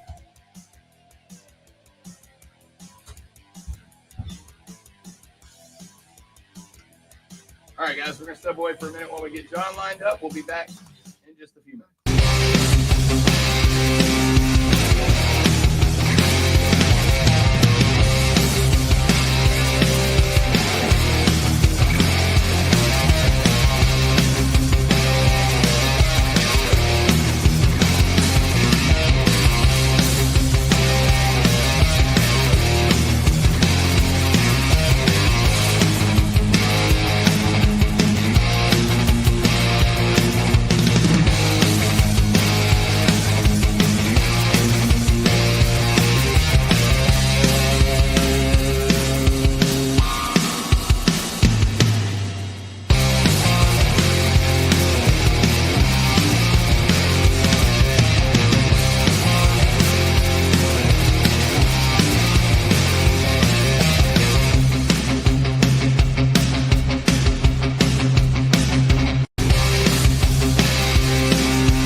The Rob Brown Show back on your radio. It's the fan upstate, Rob, the great one, Lonzo, and now joining us on the phone line, as he is kind enough to do every single Monday at 8:40 a.m. He covers the Clemson Tigers for the Post and Courier, the illustrious John Blau, joining us here on the show. John, my man, welcome back, buddy. How's life in the fast lane, pal? I don't know if it's fast. I think I'm moving at a moderate speed, but it's pretty good. I got to tell you, I'm a big fan of that. I'm a big fan of naps in the middle of the day. I'm a big fan of taking weekends off. You have my approval, sir. Yeah, no weekends off. I mean, there's a baseball series I had to watch, but that's fair enough. It wasn't too laborious. You have managed to, as I have, and it's a wonderful thing, trick people into watching baseball and making money for it. You also have my approval, John Blau. Well done. I appreciate that, Rob. John Blau from the Post and Courier here on the Rob Brown Show on the Fan Upstate. Before we get into Clemson baseball, you a Masters guy? Did you spend any time? Were you in the Rory McIlroy corner, or are you more like Zoe? Golf's kind of an afterthought if there's time for it, kind of thing. Yeah, I mean, when I was really young, I was into Happy Gilmore, and I think I really liked golf at like 8th grade to like 9th and 10th, and then I kind of burned out. So yeah, to be very honest, I did not watch a single moment of this amazing golf match that I've seen so many tweets about on social media. I mean, it's pretty spectacular, but you're not a golf guy. You're not a golf guy. I understand. You are a baseball guy, though. So let's talk about this Clemson Tiger baseball team taking on the Stanford Cardinal this first week. Let's talk first and foremost, John, what was last week like for this team? Because they got to get on a plane. They fly to the other side of the continental United States to take on Cal in a series out at Berkeley. And it felt like this was kind of like football's one thing, but with the baseball team having to get on a plane, go to the other side of the country, spend 4 or 5 days out in California, play on the other side of this was the first time for me anyway, that the full impact of Cal and Stanford, et cetera, joining the Atlantic Coast Conference and making this truly a nationwide conference. I wondered, okay, is this going to impact the performance of the team to not just have to go out there and do that, John, but then travel again to come back to Clemson, understanding that there are more trips like that in the future. What was last week like, the road series at Berkeley, and then having to try to get back into a normal routine after it? Yeah, I mean, it's an interesting question. It's hard to know kind of how jet lagged they really were. Gardner-Webb, I mean, they won kind of a close one that you didn't really think it was going to be that close. It's a midweek game. Anything can happen in midweek games, but you do wonder if maybe they were a little zapped from having to go cross country, like you said. But I mean, they responded pretty well this past weekend to take 2 out of 3 from Stanford. I don't think that's a team that's as bad as their record indicates. Obviously, they still got to figure out the Saturday, Sunday starter situation. They had too many runs they gave up on Saturday and Sunday to get into some holes. Obviously, we were able to battle back on Saturday. But yeah, I mean, that is a little bit of it kind of breaks you off your normal routine, obviously flying all the way across the country and then back. It'll be interesting to see. They don't have a midweek game this week. Maybe I get a little bit of rest recovery and then get back into that Louisville series and on Thursday and see kind of how they can pick up from there. John Blau with the Post and Courier here on the Rob Brown Show and the Fan Upstate. So they do have the midweek against Gardner-Webb 4-2. And by the way, I don't want to dismiss it, John, because we just kind of lightly touched on it last week, but that was a tough series at Cal. You end up winning the series, but some of those games ended up being kind of electrifying games before you come back against Gardner-Webb. So if nothing else, I do think that we need to talk about the ability of this baseball team, not just to make sure they finish that series at Cal, but pick up that midweek game against Gardner-Webb and be ready for Stanford this weekend. To me, that's one of those things that says, hey, even if this team's not perfect at this point, it's mentally tough to be able to do that. And I think Clemson deserves some credit for that. Yeah, I mean, comeback wins have become a thing that are just incredibly common with Clemson. Their ability to win close games. Obviously, go back to the Georgia Tech series. They won the Sunday game 4-3. They won the Cal Sunday game 4-3. Again, Gardner-Webb 4-2. They have the bullpen that really seems to, really shut things down for the most part when they need things shut down. The thing is, I guess, in terms of sweeping a Stanford or not playing close with Gardner-Webb. I mean, in particular, that Gardner-Webb game, they walked a ton. They had very few hits. I mean, I think they had 4 or 5 hits, and 2 of them were solo bombs by Jacob Jarrell, who's on a little bit of a heater right now. So they really got to get that lineup, producing at a higher rate. And again, like I said, giving up way too many runs. Ethan Darden right now on Saturdays, and BJ Bailey had his first kind of down game. So like you said, not perfect. They find a way to win more games than not, to get enough runs across to hold people down with the bullpen. But if there are things that need improving, it's definitely kind of getting that whole lineup really kind of clicking on all cylinders and kind of shoring up that starting pitching situation. Talk to me about that. What have we seen? Is Eric Bakich making any sort of adjustments? Have we been tinkering with the process any, or are we just kind of waiting to see a little deeper into the conference play when and where guys are going to start to click? Yeah, no, I think it's actually starting to solidify the lineup. I mean, if you look at it, it's been pretty consistent in recent weeks in terms of, they've moved actually Cam Canarella up to the second spot from the 3-hole, Purified down to number 3. Colin Priest seems to really kind of be coming on, the transfer from Michigan. I mean, he was batting high 100s, low 200s early in the season. He's up to 269 now. He's starting to get into a groove. Jacob Jarrell is. Josh Pano's starting to get in a better spot. They just need a little more production from, Cam Canarella can probably hit another level. Dominic Lispy's been on a little bit of a slump, even though he's still getting on base at about a 50% clip. His average is dipping towards the low 300s. You want to see him get that up a little bit. And they're still trying to figure out the right field spot. I mean, obviously, Tristan Bissetta was the guy that came into the year with.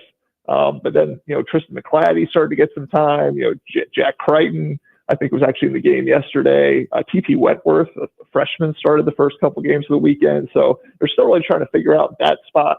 And I think they're kind of hoping, again, that some of these guys continue to trend in the right direction. But yeah, right now I don't know if it's approach. I don't know if it's guys need to, clear a mental block or how you end up doing that. But again, Eric Beck says this all the time. You work hard to get better, to earn yourself the right to get hot late in the year. And so you really just want these guys clicking on all cylinders in May and June. And so we'll see if that happens. John Blau with the Post and Courier joins us here on the Rob Brown Show every Monday at 8:40 to talk Clemson baseball. The team was working until the Sunday afternoon game, John, on an 8-game win streak before they gave one back 11-6 to Stanford. It kind of feels like it's one of those spots that you go, all right, we'd have loved to sweep the series against a Stanford team that is sitting a handful of games over 500. I agree with you. I don't think this team's anywhere as bad as they have been made out to be, but you get back that 8-game win streak, and it's kind of one of those thoughts that as a baseball guy, you look at it and you go,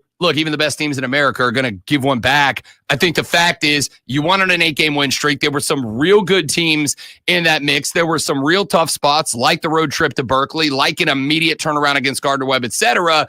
That, to me, tells me that even if there are still elements of this team that need to improve a little bit for a College World Series run, the fact is this team knows how to go to work consistently. That 8-game win streak puts it all out there. Yeah, I mean, again, Eric Bakich always talks about, never out of the fight, kind of instilling that mentality in his guys that, we may not play the best. There may be not ideal circumstances. Like I always remember this other thing that he says, Jocko Willink, the former Navy SEAL, always talks about good. It's like it could be just the crappiest situation possible. Everything's going wrong. You say good to that, and you go and you just kind of attack it. And so that's definitely the mentality of this team. There's definitely a different level of toughness that we didn't really see kind of during the Monty Lee years. They would kind of fold in those types of situations. This team definitely doesn't fold. Again, imperfection is still there in terms of pitching and the lineup. But as long as they continue to play the way they're playing, I mean, to be 33-6 and 11-4 in ACC play, they're very much on track to host a regional and potentially host super regionals as well. They're still one of the top, 10, 5 teams in the country. And so, things are working the way they're supposed to. There's a couple holes that do make you wonder in terms of the long-term prospects of maybe getting to Omaha and, competing for a College World Series. But it's still definitely a program that's heading in the right direction. And that's Eric Bakich kind of instilling a certain mentality in guys to win close games and to, consistently do that, even if it's not always pretty. I was interested, John Blau. I went and looked on Friday before the Stanford series. I'm a gambling guy at the odds to win outright the College Baseball World Series. Clemson opened at 30-1 on Friday before they took 2 out of 3 from Stanford. That number went from 30-1 down to 12-1 to put that into perspective. And they've got some guys banged up, but Florida State opened at 25-1. They've actually moved to 16-1. So they now have a longer odds, Florida State does, than Clemson to win the College World Series. There was only one other team in baseball that has had a more dramatic odds shift than Clemson from middle of the pack up to the front of the pack in terms of becoming the national champion. From the outside looking in, what would you credit that dramatic move in odds, going from one of the most middle of the pack teams to one of the front runners to win the College World Series this year? I can't get into the mind of the gamblers or Vegas people, but I again, I think it's just the way that they pull out close games. They find ways to win series. I mean, they've won every single ACC series thus far this year, and so you don't have enough of a kind of a hiccup yet or a lull where you say, okay, this team can't in a regional setting win, 2 out of 3, stay in the winner's bracket. Maybe again, maybe you'll lose your first game, but then battle back all the way through the loser's bracket back to the the regional title game or whatnot. So I just think it's the consistency. I mean, if you've got a 33-6 record, you're beating quality opponents. I mean, obviously, Georgia Tech's a pretty good team. Wake Forest's a pretty good team. And you're consistently doing that. Obviously, I think at the end of the day, you look at that and say there's better odds than not that they're going to go a pretty long way. But again, to me, it's the pitching. They got to figure out that Saturday and Sunday situation, or it's going to be hard to win a couple in a row in a postseason setting. John Blau of the Post and Courier, kind enough to join us every Monday at 8:40 to check in on the Clemson Tiger Athletic Department. John, my man, I appreciate it. Hope you enjoyed the weekend. Get yourself some rest before we got to round it up and do it all again, pal. Sounds good. Thanks, Rob. You got it. John Blau. Follow him on X at John, JON _ BLAU. If you're a Clemson fan, he is a must follow, and we appreciate his time as always. Coming up in the final hour of the radio program, we have got plenty more that we need to talk about on the radio show today. We will revisit this Nico Iamaleava story. For those of you that maybe missed our conversation back in the 7 o'clock hour, we'll bring that back up. Take a look at the NBA playoff field. It is officially set. Pick out our winners, losers, contenders, and pretenders. Carolina Hurricanes locked into the NHL Stanley Cup playoffs, and their first round opponents are locked in as well. They will get the New Jersey Devils in round number 1. We'll take a look at their potential path to a Stanley Cup playoffs. And the Braves get bounced in a series by Tampa, but Spencer Strider is allegedly coming back on Wednesday. Is that a turn of fortune for Atlanta? It's not, but I've got to dress it up and say, will it be a turnaround for Atlanta to keep you guys interested? So just stay interested and make my job easier, okay? We're going to talk about all of that and more, as well as some NFL news and notes. We are now inside of, what do we got? We got like a week and a half until we get to the NFL draft coming up very shortly here. So I'll give you some updated draft thoughts. I will be dropping my my mock draft probably on Wednesday. I put some work into it this weekend. I will put a little bit more into it tonight and tomorrow. Probably drop my mock draft for you, my first mock draft for you on Wednesday. So I'll give you some of my last thoughts for that. All of that and more coming up in the final hour of the Rob Brown Show. Coming up in the final bottom of the hour show break here on the Rob Brown Show. It's this, a sports flash from Lonzo. Yeah. All right, that counts. I turned it on because I was going to point out that it's top of the hour, not the bottom of the hour. No, it's not. I just anyway. Yesterday, Rory McIlroy claimed the green jacket, winning the 2025 Masters Golf Tournament in a playoff over Justin Rose. McIlroy had a 5-footer for the win on 18, but pulled it just left on the playoff hole. Rose stuck his approach to 10 left, but missed the putt. Listen, it's golf jargon, okay?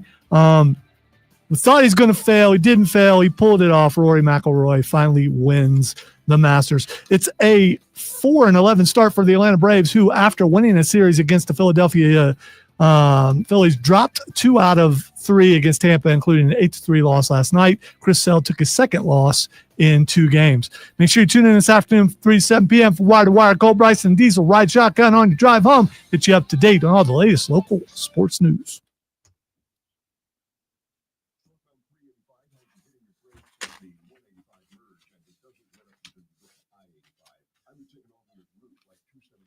All right, golf guy who wants to write the sports flashes. I edit them to try to get it the way I talk. Could not get that one. I tried. I tried so hard. It's a failed experiment. Perhaps those should be eliminated. Sports flashes. Or I should just give scores, which is kind of what I want to do, but you know.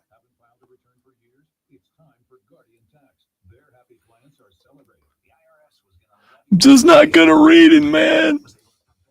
I am just not, reading out loud. I read quite a bit, actually.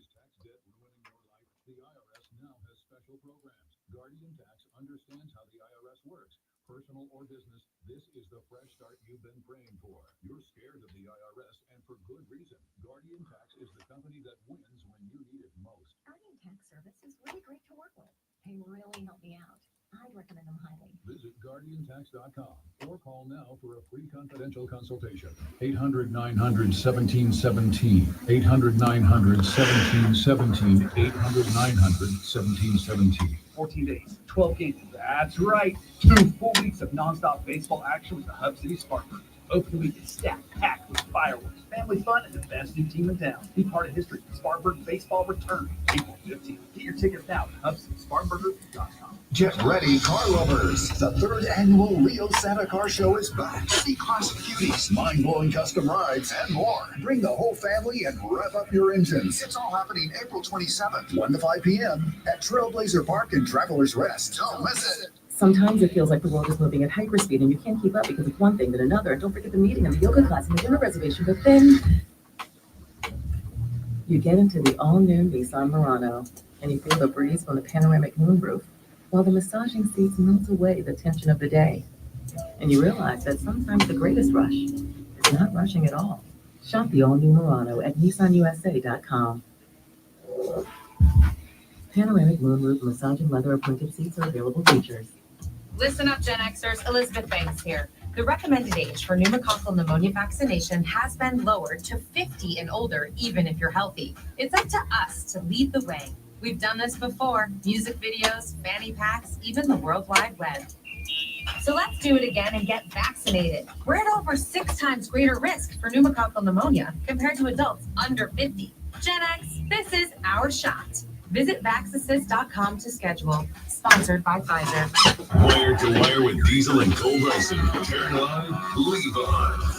Bryson Mann of TigerNet.com joining us here on the Fan Upstate. I think South Carolina and Texas in particular in your SEC matchups where I think adjustments throughout the game where you come out and you feel like you have a solid game plan. It felt like West Goodwin and this defense had Lenore Sellers in check for the most part, up 14-7 there in the 4th quarter, and you switch to a more nickel look and you take Sammy Brown off the field. I feel like that was Dun dun dun dun dun dun dun dun. legitimate shot to beat your rival at home, to potentially put yourself a top 4 seed as we saw in the unfolding weeks of the playoff landscape. That might have been, plus an ACC championship, enough to maybe host a playoff game in Atlanta, maybe host a playoff game. All right, Crocodile versus Hippopotamus just showed up on my feed. Who's going to win? Hippopotamus. That's what I think, too. Yeah, Crocodile just ran. That was a good move. Good move, Crocodile. I think hippos kill more people than crocodiles annually, if I recall correctly.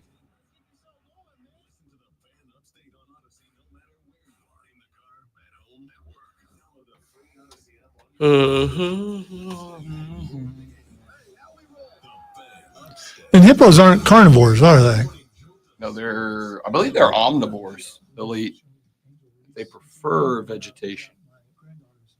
delete anything. This lady yelled out, "Go, Angel Reese!" And the girl who she called Angel Reese immediately missed 3 layups.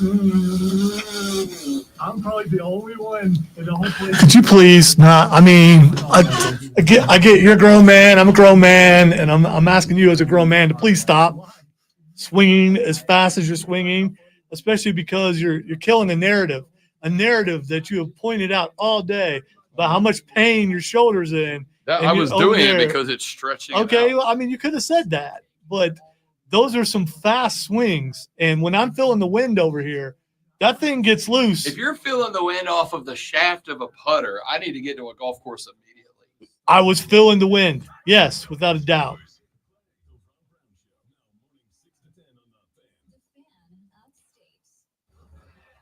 There's this thing called ricochet, with something hits off one thing, no, not that one, and then hits another one.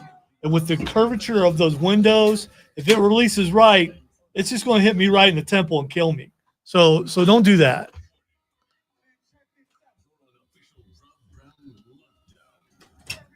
And somebody left. See that?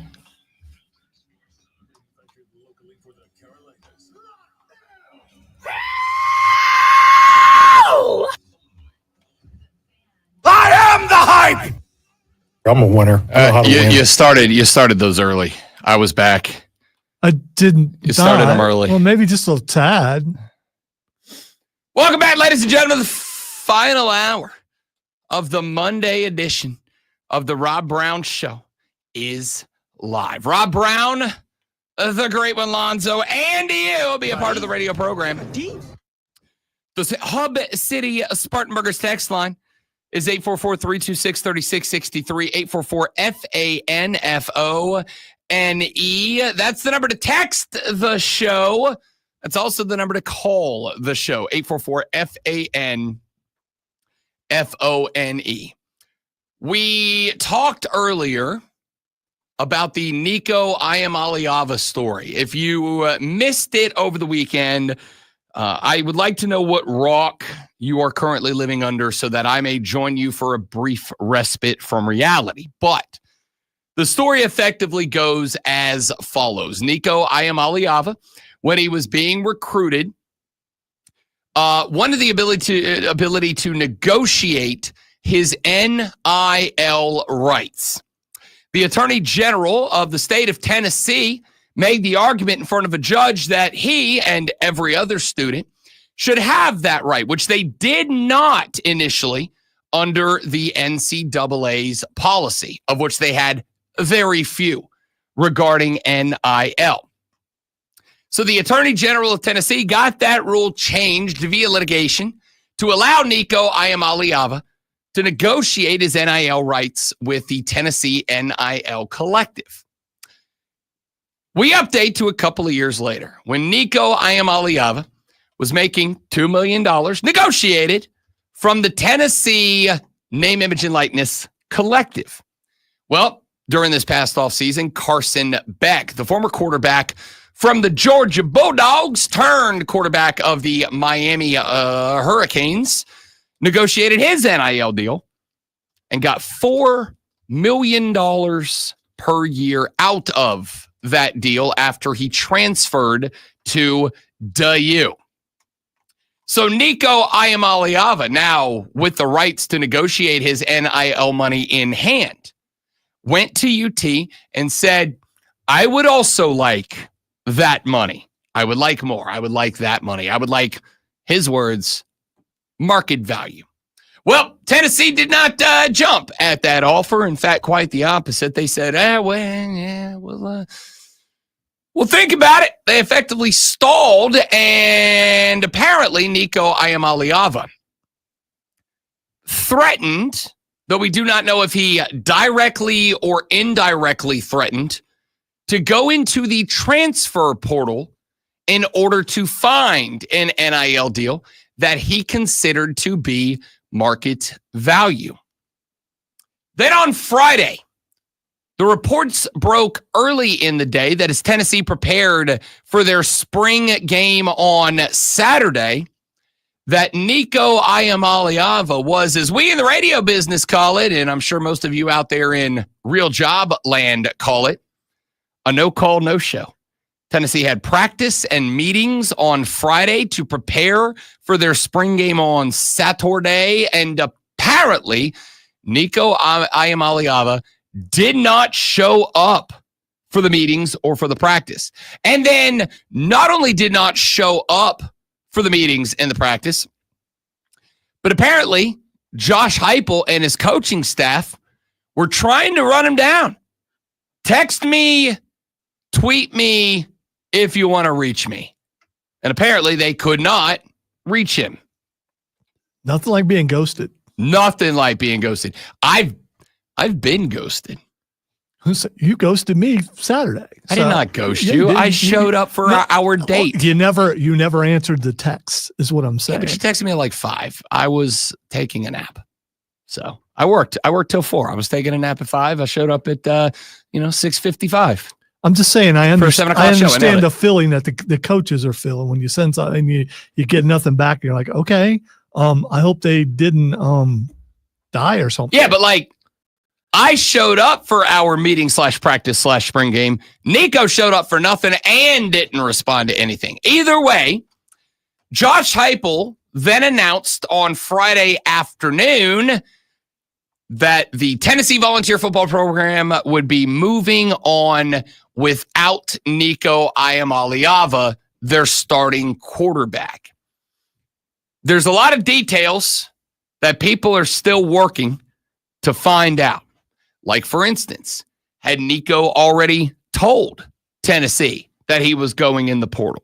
Was this Tennessee's way of saying, you can't quit because you're fired?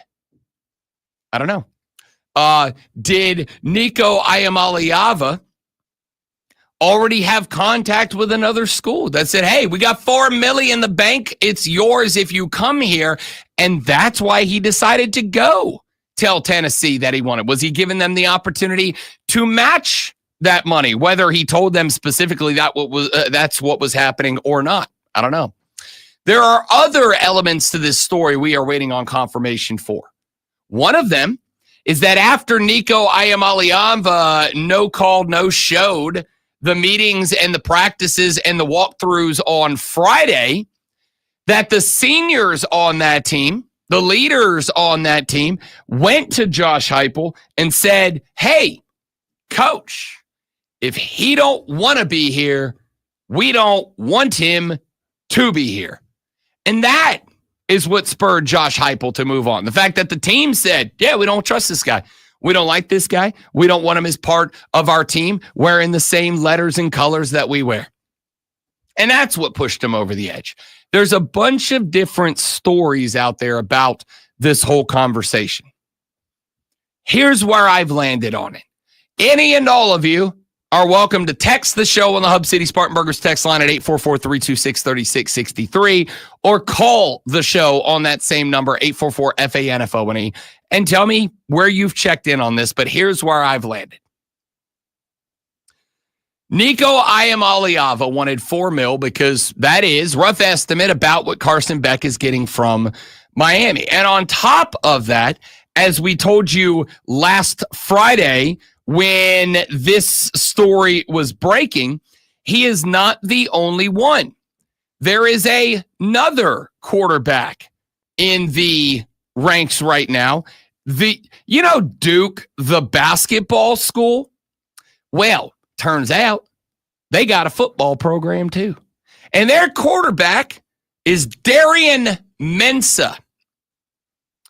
Darian Mensah, the quarterback, again at Duke, the basketball school, is reportedly sitting at about $4 million in NIL money this year.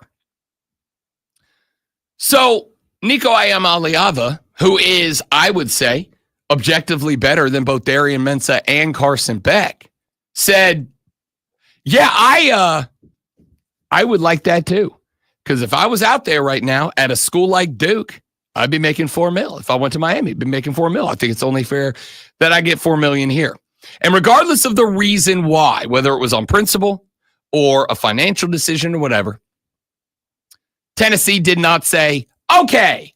Don't know that they were going to say no, but they did not say yes, or at least had not yet. And then this whole thing broke the way that it broke.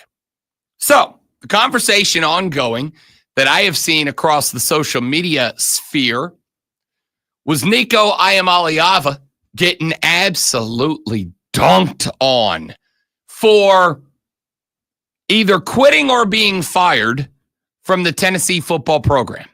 I don't know which one came first, but Nico is absolutely going into the transfer portal in 2 days when it opens. The question mark is going to be, is Nico Iamaleava going to find a school to play at, A? And if so, B, how much are they willing to give him via an NIL collective? Because if Nico Iamaleava is going to be able to get $4 or $5 or $6 million elsewhere, then yes, this absolutely could become a trend of quarterbacks every year and running backs, wide receivers, defensive ends, linebackers, whatever, cornerbacks, safeties, of players. But I think quarterbacks, just like in the NFL, that is why every time a guy signs a contract, we pay attention to two numbers, the highest paid quarterback and the highest paid non-quarterback, because that is the most important and impactful position on the football field. If Nico Iamaleava gets $4, $5, $6+ million out of the NIL from a different school that he signs with to play for in the 2025 season, then yes, this will absolutely become a trend. And here's the thing. So what? So what? Again, if you want to be mad at somebody, I do not think it is right to be mad at the guy who says, I would like to make as much money as I possibly can. I would assume that all of us would and do. I would assume that 98% of the listening audience right now, if somebody called and said, I will double your salary if you will come work here instead, I'm assuming 98% of you would say, so do I start tomorrow? Like, do you want me to show up? What time should I be in the office? What's my uniform? What do I need to show up wearing? I got to tell you, it'd be hard for me to say I wouldn't. Okay. I probably would.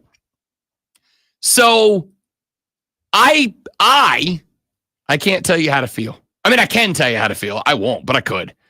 I feel my landing spot on this story is, how can I be mad at a kid who plays and lives within this system, a system that was set up by the adults in the room that had the power to craft and create a better system at the beginning and failed to do so? For taking advantage of a system that, by the way, the Attorney General of the state of Tennessee fought a lawsuit to allow him to do this thing. Why would Nico Iamaleava think that this was a bad thing when the Attorney General of the state, on behalf of the school, negotiated and went through a lawsuit to allow him to do what he's doing right now? What does that have to do with anything? Now, as I have said a couple of times and will say again, the business angle of this, which is Nico wanting to negotiate, wanting to up his NIL perspective, NIL money, the business angle is offset, or at least met by, the football angle. Because Nico Iamaleava, courtesy of Tennessee's Attorney General, has the right to negotiate for more money. And Josh Heupel, as the head coach of the Tennessee Volunteers, the athletic director in Knoxville, Tennessee, and the football team as a whole, they also have the right to go, Yeah, we don't want to put up with any of this, and so you don't go to school here anymore. This is not, you're not our guy. You're out of here. Which is, at least according to the initial run of news and timeline, exactly what happened. Whether or not the seniors went to Josh Heupel and said, we don't want him here anymore, or Josh Heupel just made this decision on his own, carte blanche, as he has the right to do as the head coach of that football program. However we arrived at this destination, Tennessee said, yeah, that's this drama is not worth it to us. And there's a couple of possibilities at play. Nico Iamaleava is going to go into the transfer portal in 2 days. And there is a chance that another Division I football program will call Nico Iamaleava and go, we got you $4 million, bud. You want a market value, we're going to give it to you. And Nico Iamaleava goes to that program, and he either kicks a bunch of butt and is worth $4+ million, or Nico Iamaleava goes to another school and he stinks and he's not worth $4 million and he cost that program, that NIL collective, money. There's also the possibility that Nico Iamaleava goes into the transfer portal and all the big schools say, yeah, kid's a player, but that's too much drama. We don't want all that in our life. That's just too much drama for us to deal with. And they don't sign the kid. And Nico Iamaleava ends up having to play D2 ball next year, play FCS ball, play FBS ball, but he's doing it at Rice or something like that. And has to try to earn his way back to the $2 million that Tennessee already had on contract for him. I don't know. And just like he may go to a school and either get 4 and be worth 22 or get 2 and be worth 0. Tennessee, same reality. Nico Iamaleava might go to another school, win a Heisman, win a national championship, win a Davy O'Brien, win all the awards he's eligible for, and be worth $100 million in revenue and exposure and jersey sales and tickets and this and that and this and that. And Tennessee looks at it and they go, God, he'd have been worth $4 million. Baylor did the study. And Baylor came up with Robert Griffin III during his run to a Heisman. Brought in something like $190 million worth of revenue to Baylor. That's worth $4 million, is it not? Yeah, of course it is. Tennessee might watch this kid go on and win all the awards and become the most fascinating player in college football. And sell $4 million in merch alone for the school. And then Tennessee missed out. They missed the boat. Or he might go somewhere, be worth $0, stink the place up, and they go, saved ourselves $4 million. It is a consequence-filled world. With opportunity comes consequence. With adult opportunity comes adult consequence. And both parties are taking on a risk for the way that they have played this story. Kane said, correct me if I'm wrong, but what does the NIL deal have to do with Nico's coaches and teammates? Nothing at all, I assume. I understand a man wanting to get more money, but if he's going to ghost the people that he is working with, he has a character problem, and he has shown that he will not be there when the team needs him. He needed to be like, Kane, I'm great with that take, bud. I'm great with that take. Honestly, if he ghosted my team, I'd have done the same thing. But if he goes and makes a bunch of money, was it the right call? Back after this on the Rob Brown Show in the Fan Upstate.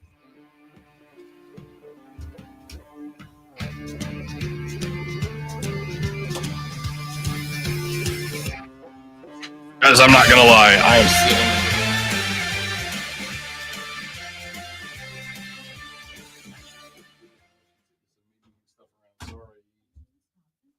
You could have just went to. I could have, but Yeah. I didn't think about that until I had already started the process. I mean, if you give me a second, I'll do that. As soon as I can find something.